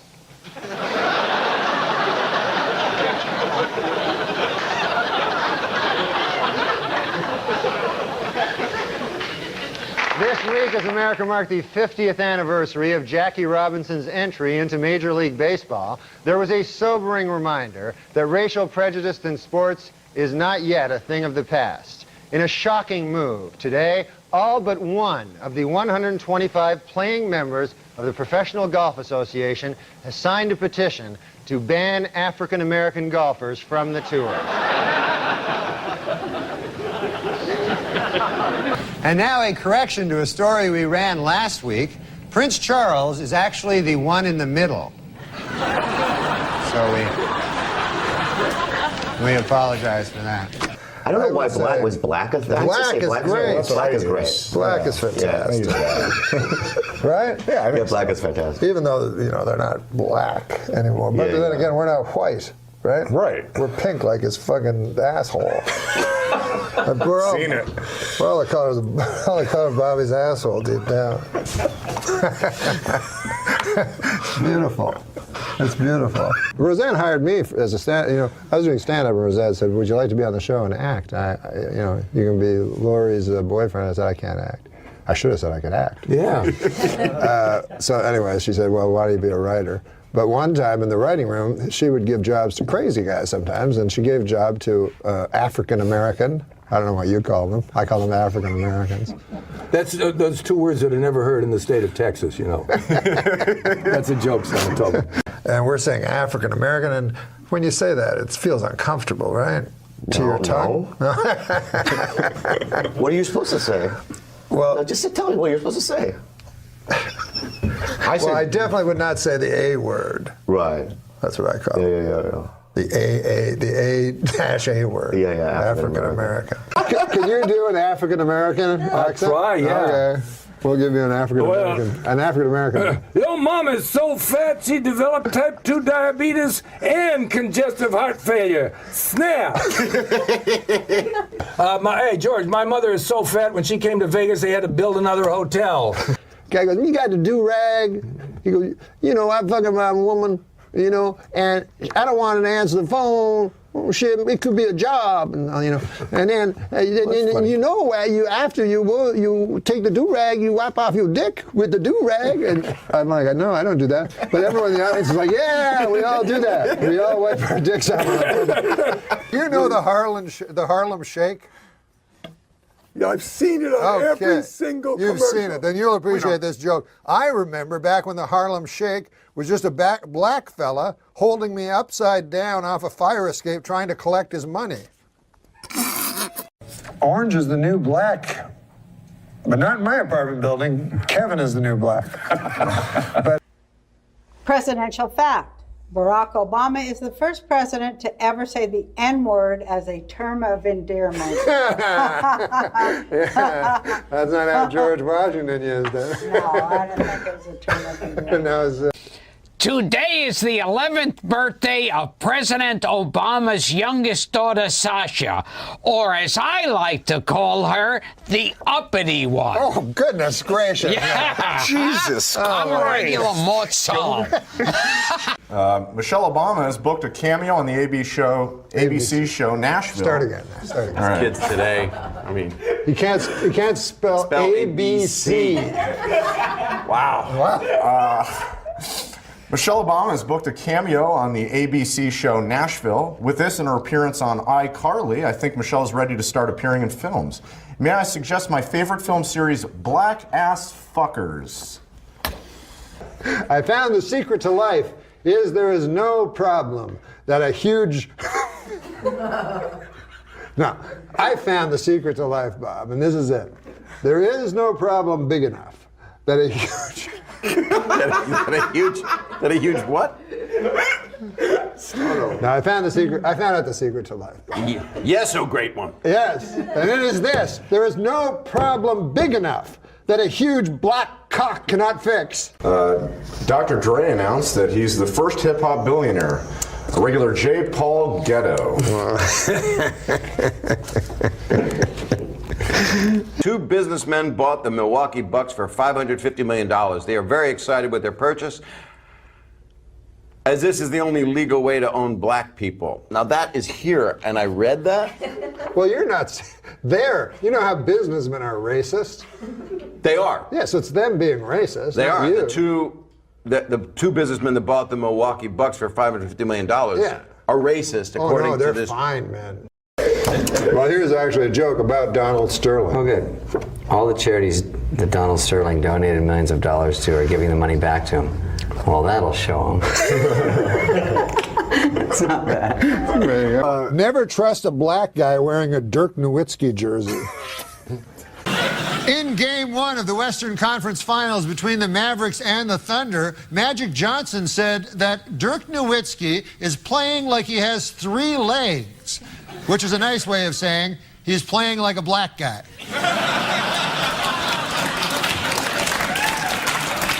Show Oklahoma City second-round NBA playoffs. Great dunk from Westbrook, though I'd be more impressed if he weren't young and black. Moscow Roy Jones Jr. is down. Boring. If I wanted to see an old black guy get punched in the face, I'd look out my window.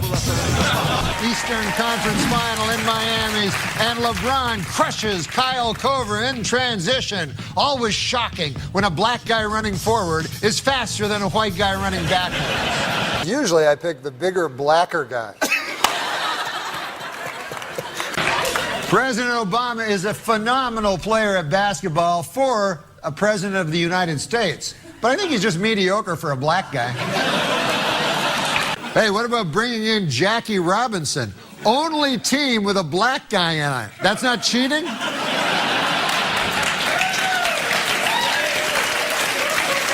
Where I grew up, that's cheating. Last week, Indiana Pacer Danny Granger called Joakim Noah of the Chicago Bulls a coward. Now, where I come from, those are fighting words.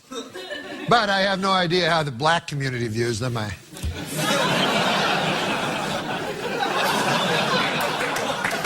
Middleweight boxer Bernard Hopkins has caused a stir by implying that Donovan McNabb is not black enough.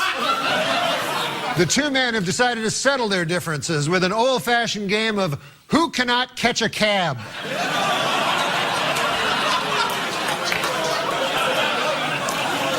Norm, everybody's bringing up these licenses for illegals and that they need to have them. And my question is, where are they getting the license plates? Obviously, we're letting them register vehicles without licenses.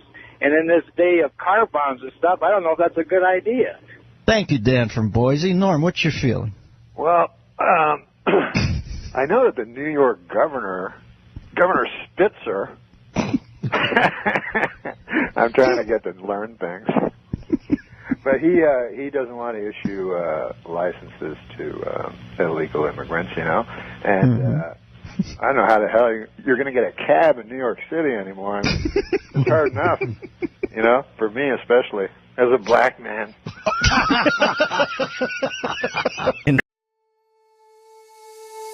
Call me to say goodnight, kiss me once or twice, I'll never let go of you. Fold me into your arms, stay with me till it's... Listen, Dennis, have you heard about this Huckleberry Finn thing? I heard something about they wanted to take the N-word out, right? Yeah, anyways, I wanted to bring it up before I forgot, and then we'll get on to my my projects. All right, do you have any observation on it, any tweak on it, or just the cognizance of the fact that they want to... No, well, I feel it's a thorny issue. Mm-hmm. No, that wasn't the whole thing. No. I thought you were going to go like, well, how so, or something. Tell us more, Norm. Why don't you I feel it's a thorny issue. Yeah, I'll tell me you why. too. Why, Norm? Well, you got Mark Twain, you know, and you're talking about, I mean, for those of you who don't know, you know, what I'm talking about, they've taken out the N-word, you know, out of many of the books of Huckleberry Finn. Norm, they've taken out. And so you got a thorny issue that I think I have a solution to. Do you want to hear it? Oh, man. Never anything more. Well, the thorny issue is this. Yeah. You know, you don't want to take, you know, Mark Twain, you know, one of the greatest writer ever to brush paper with ink, you know, and change his words, for God's sake. On the other side of the coin, you don't want to have a young African American boy in school, you know, hearing that word out loud and causing him pain. So it's a thorny issue. But I figure it this way. You've read Huckleberry Finn. You are so splendidly demented. Yeah, I've read it. You know it's written in the first person by Huckleberry Finn. Yes, I do. And you know it includes the N-word. Yes. Therefore, you just change Huckleberry Finn to a black kid. And it's like a rap song at that point, right? Exactly. Everything's cool. And in court this week, Cato Kalin testified that O.J. Simpson did not appear angry before or after the period of his wife's murder. But Kalin admitted he could have been a touch edgy while he was actually murdering her. Might have been A Labor Department study shows that the number of temporary workers rose to 2 million in 1994. And that study doesn't even include the most temporary of the temporarily unemployed, Cato Kalin. Yesterday on Rivera Live, Cato Kalin made the startling admission that he now thinks O.J. Simpson is guilty. Although authorities suspect this may just be part of an attempt by Cato to crash at Fred Goldman's place for a while.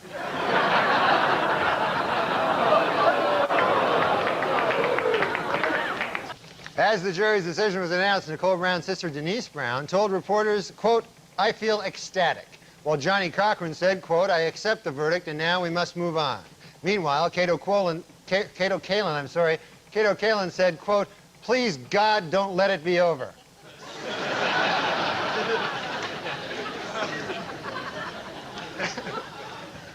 Wednesday on CBS's This Morning program, correspondent Eleanor Mondale went toy shopping with Cato Kalin.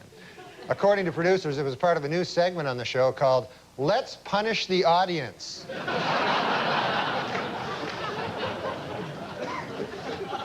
Hey, how about Norm's friend in the companion seat right now, Kato Kalin? Remember Kato? There he is.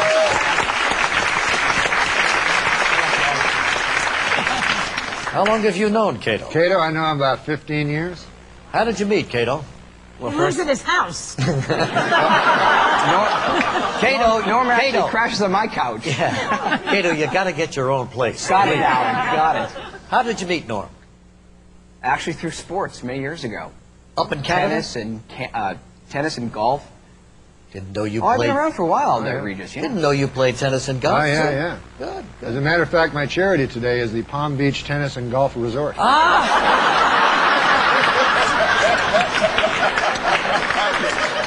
Oh, actually, Norm's kidding. It's the Hole in the Wall gang, right? Yeah, it's the Hole in the Wall gang camp that Paul Newman started, and it's real good for kids to go to that camp that are sick, you know. That's nice. That's good. Make a lot of Kato's very happy for you. Kato's a good man. Because thrilled Joy for has her hand in my lap. Joy has her hand in Kato's lap. All right. Dynamite so far. Kato's very proud of you. He's a good man. $300. By the way, Kato and I, I like the ladies. You know what I'm saying? You and Kato like to. He's just a guy I know. That's all I'm trying to say. We all have our own thoughts about that. I can't believe you were bullied by Norm Macdonald. Why don't you believe that? Because Norm is just like the unicorn. Like nobody really has conversations with Norm, let alone. He would kind of, well, he would. I'm going to kick your ass, Fred. No, not threaten to beat me Me and up. Billy Joe Shaver. not threaten to beat me up, but just kind of like teasing you a lot. I know you're at the end, but him and Kato were friends, and they would just be Him and who? assholes. Kato Kalin, the biggest piece of shit. So You Kato didn't watch the Kalin. whole Artie thing. We talked about it. No, yeah. I didn't. I fell asleep. It was on late. That's not because you were boring. I mean, him and Norm were best friends. He was Norm's lifeline. hey, or something. Kato Kalin. They were friends. So and they would Kato play tennis. Kalin would heckle you too? Well, we one time me, Kato, and Norm played tennis, and I got a flat tire, and they were driving, laughing at me because I was on the side of the road. And Kato would kiss up to Norm, but they didn't stop to help you with your. No, flat tire. they stuck their heads out the window, and were laughing as they drove by. What jerks! Yeah, You on Norm's podcast? Well, I did. Oh, you did already? Yeah. Oh. And well, you don't need my help at all, do you? No. Yeah, and was it fun? Did you it bring was. up the fact that he bullied you? Or were you afraid because he was a bully? I was a little afraid that I'd get busted, and about the book. But he goes, I don't care. Norm didn't care. Yeah, I go, I said, Norm, I have to be honest. You're in the book, and I said something. He goes, I don't care.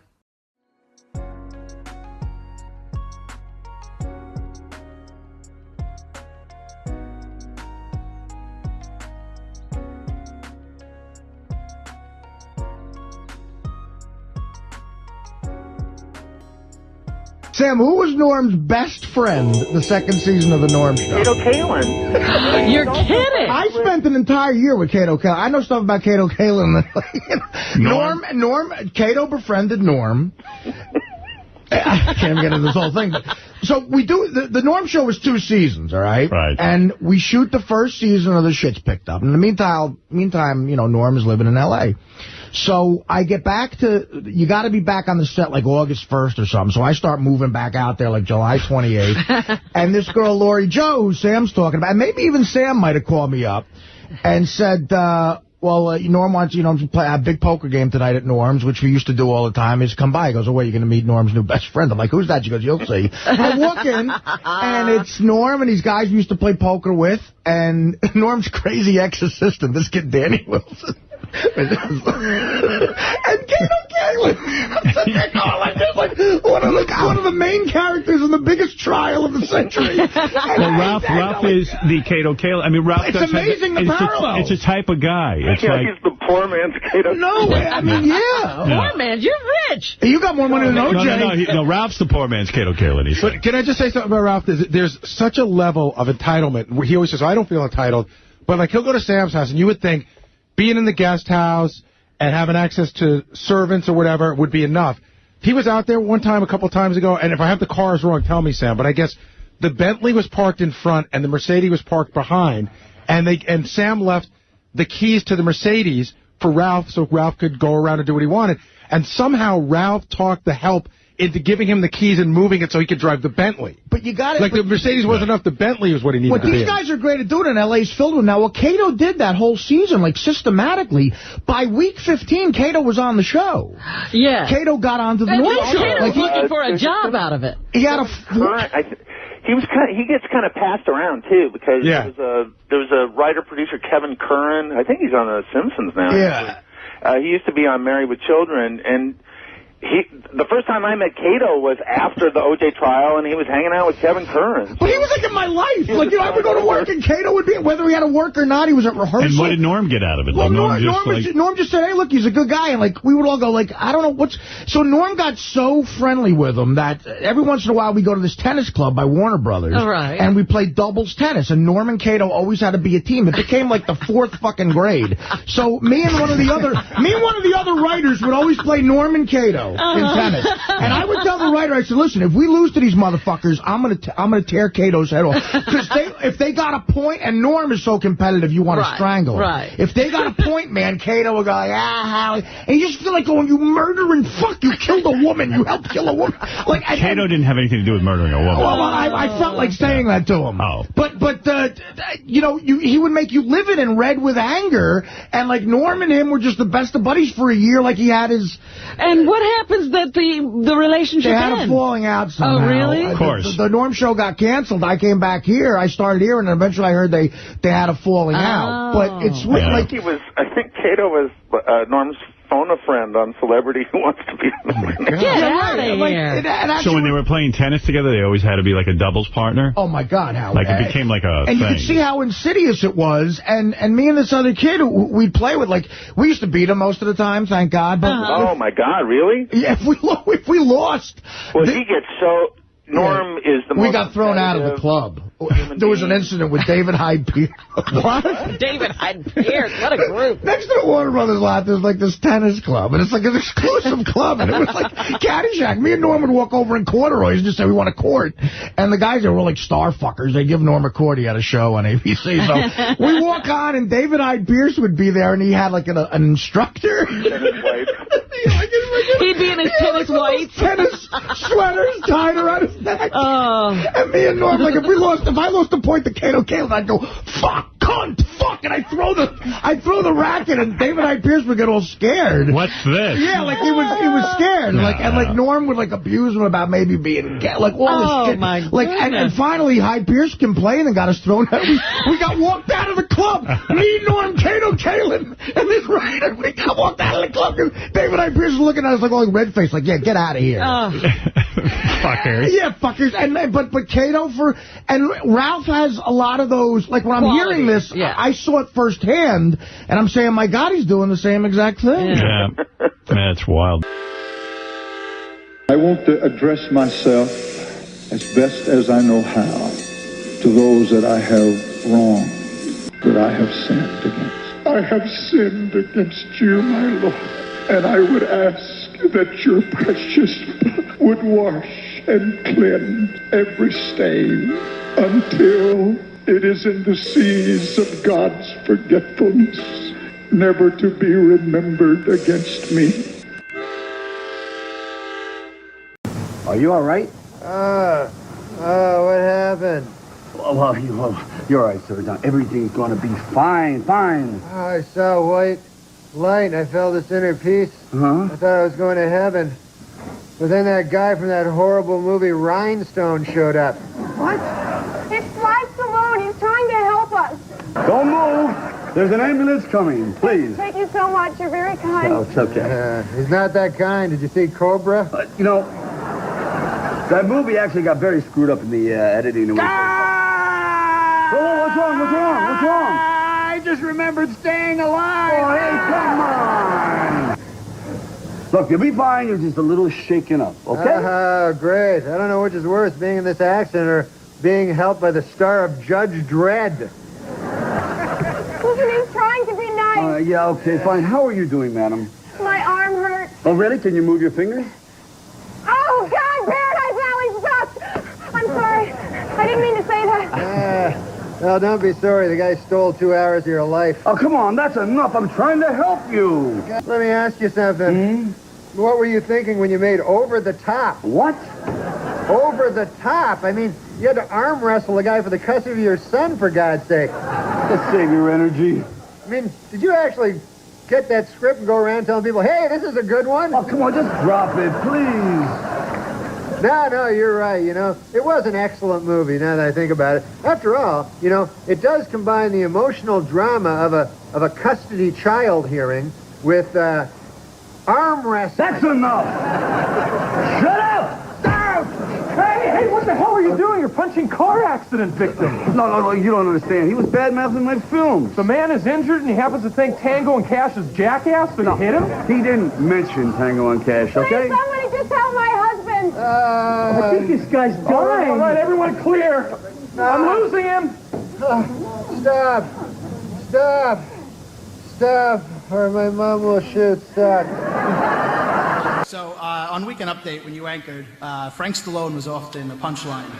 Did he know it was coming, or did you ever talk to him afterwards? But I talked to his brother, Sylvester Stallone, who hosted the show, and he was like, what the fuck with Frank? And so I said, you know, it's a complete non sequitur. It's ridiculous, you know. And so he told me, you know, he says, the thing with Frank is, you know, after Rocky, he decided to become a boxer. So, you know, he'd go in the ring with it. It'd say like the Italian stallion's brother. He goes, every boxer in Philadelphia just beat the shit out of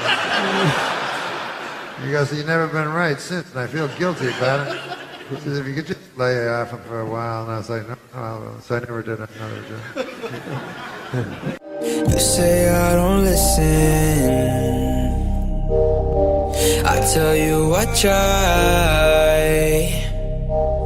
and we both got our own problems, but I still chose. According to the EPA, it will cost an estimated $295 million to clean up toxic waste at the former Lockheed Martin military aircraft plant in California. The cause of the toxic waste? You guessed it, Frank Stallone. In Princess Anne, Maryland, state health officials have discovered what caused the mysterious death of 200,000 fish at a Somerset County fish farm. The culprit? You guessed it, Frank Stallone. In economic news, unemployment figures rose slightly for the month of October, with declines in the Dow Jones and NASDAQ. The reason for the sudden downturn? You guessed it, Frank Stallone. Entertainment Weekly's list of the 101 most powerful people in show business is out. At number 1, Fox CEO Robert Murdoch. And at number 2, you guessed it, Frank Stallone. And finally, the number 1 selling doll this Christmas is Tickle Me Elmo. And the least popular selling doll? You guessed it, Tickle Me Frank Stallone. And the British Sunday Times is reporting that Belgian doctors have accidentally cloned a human being. The human being? You guessed it, Frank Stallone.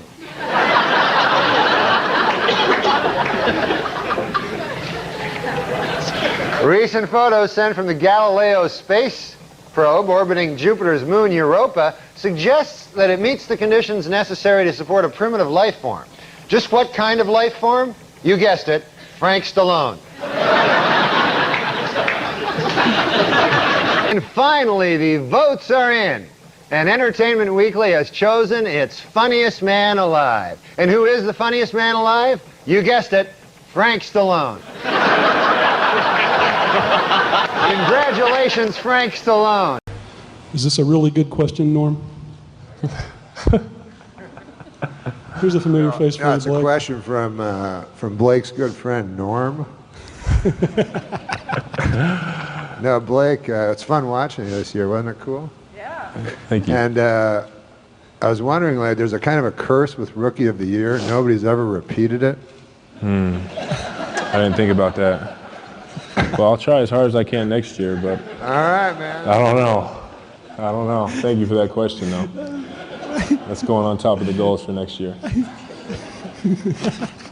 Dennis Rodman was a guest. Dennis Rodman, right. And so we thought it'd be funny if he headbutted me, you know? Mm-hmm. So he headbutted me, but he did it really hard, you know? Do we have I think actually someone supplied the clip. This is, you're not kidding around. This is a real clip of what happened. Let's show that, Liz. If you plan to be here next fall doing book reviews, I expect to see a major attitude adjustment. You know, and while you're at it, a more conventional hairstyle and some clothes, for God's sakes. You're going to have to learn that there is such a thing as rules, Dennis Rodman. Rules. Do you understand that? Sure. I understand. Well, good.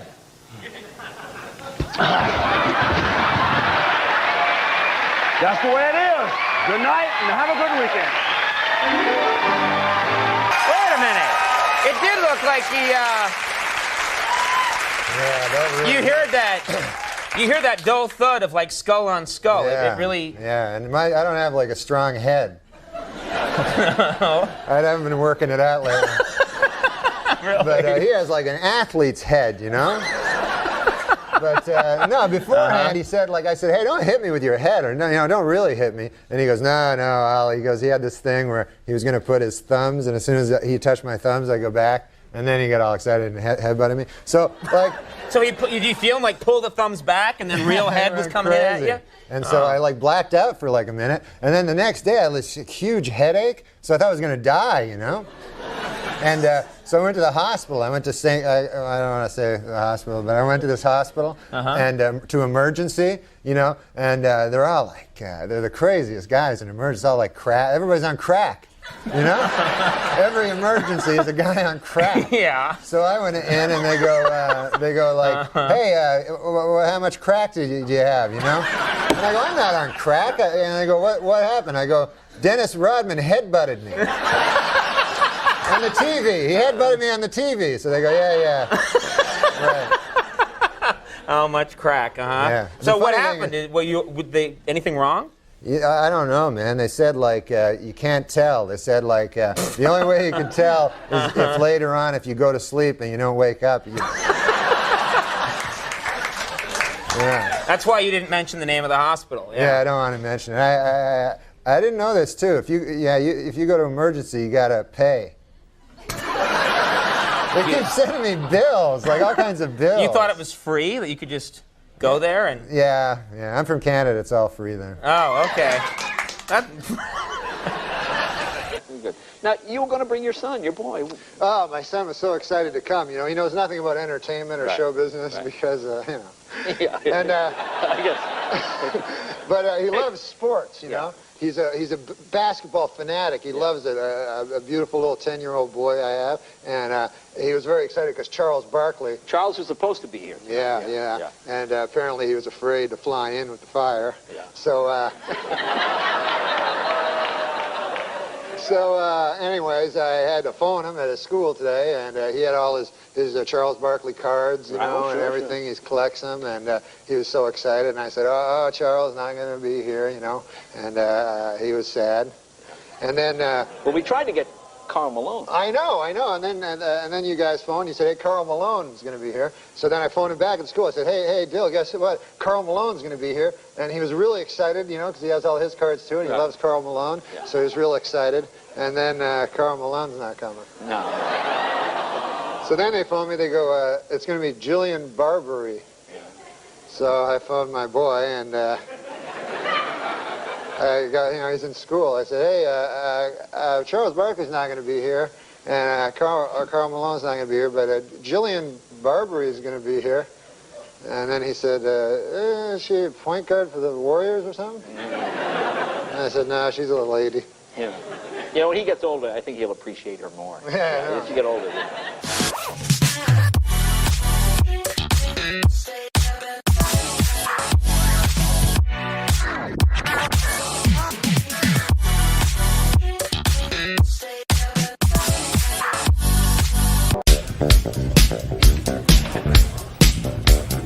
Hey, Alexei.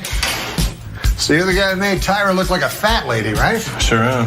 Excellent. Okay, well, make me look like that guy. You got it.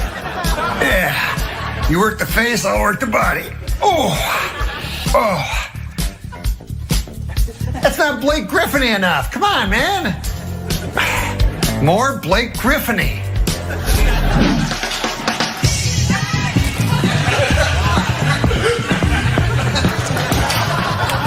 Now I'm going to find out what it's like to be Blake Griffin. First, I'm going to fool his teammates. Stupid door. I'm Blake Griffin, and you are? Your good friend and teammate, DeAndre Jordan. Oh, my good friend DeAndre Jordan, of course. So what time's rehearsal? You mean practice, right? Yeah, practice. What's up with your voice? What's up with your voice? I'm open.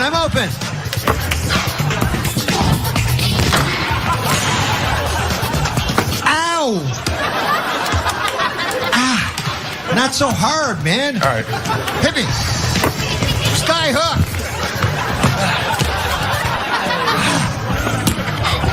Are you all right? Blake, we haven't started.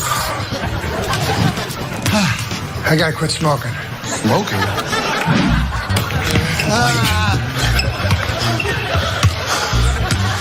What's up with you today, man? Still got my defense.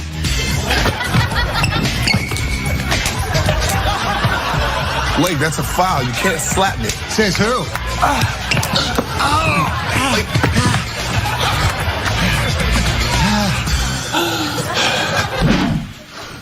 I got an idea. This always works.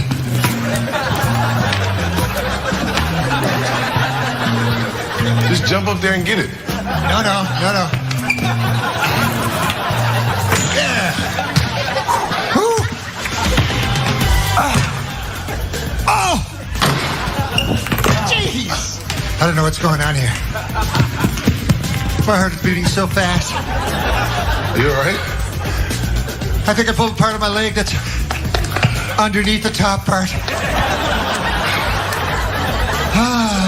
Sweet Cordy Howe. Hold on. Give me 1 second. Sorry I'm late. Somebody burned my house down.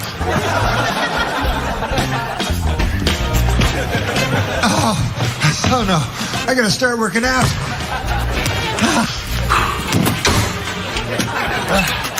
Stupid door. Oh, I just got this memo from the network. It says they're happy with the show's format, but they just have one note. It looks like from now on they want us to be a Western?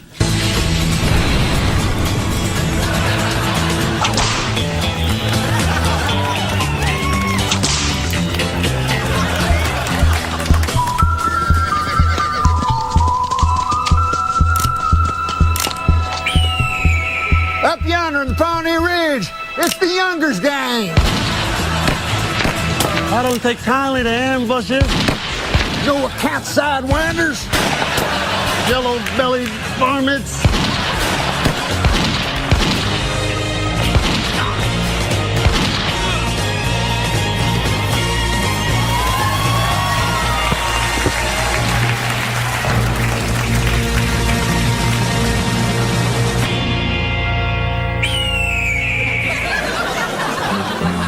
That was a smart chunk of shooting there, Tiny. I'm just happy we got Miss Juanita's money back. Hell, what kind of wicked critter would steal the life savings off a dance hall girl? Marshal, behind you! Ah! Dang! Hell's bells, I've been bit in the posterior. What do we do now? Well, you go see Princess Big Medicine at the Indian Village. Hell, she knows all the cures better than any doctor.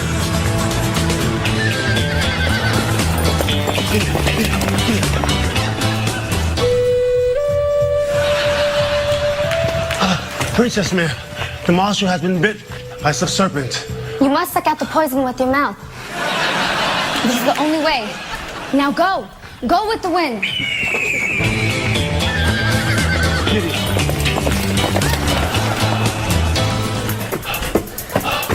Tiny, you're back.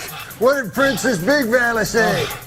Oh, man, she said, Well, what did she say? she said you're gonna die. Well, at least I got my boots on. That's the most a cowboy can ask for. What in tarnation? Hey, the network says they have a memo for you.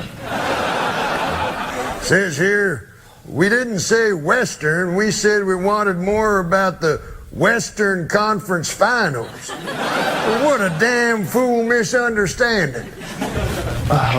Okay, that's it? It's a wrap. Taz, we out of here. All right. See you later.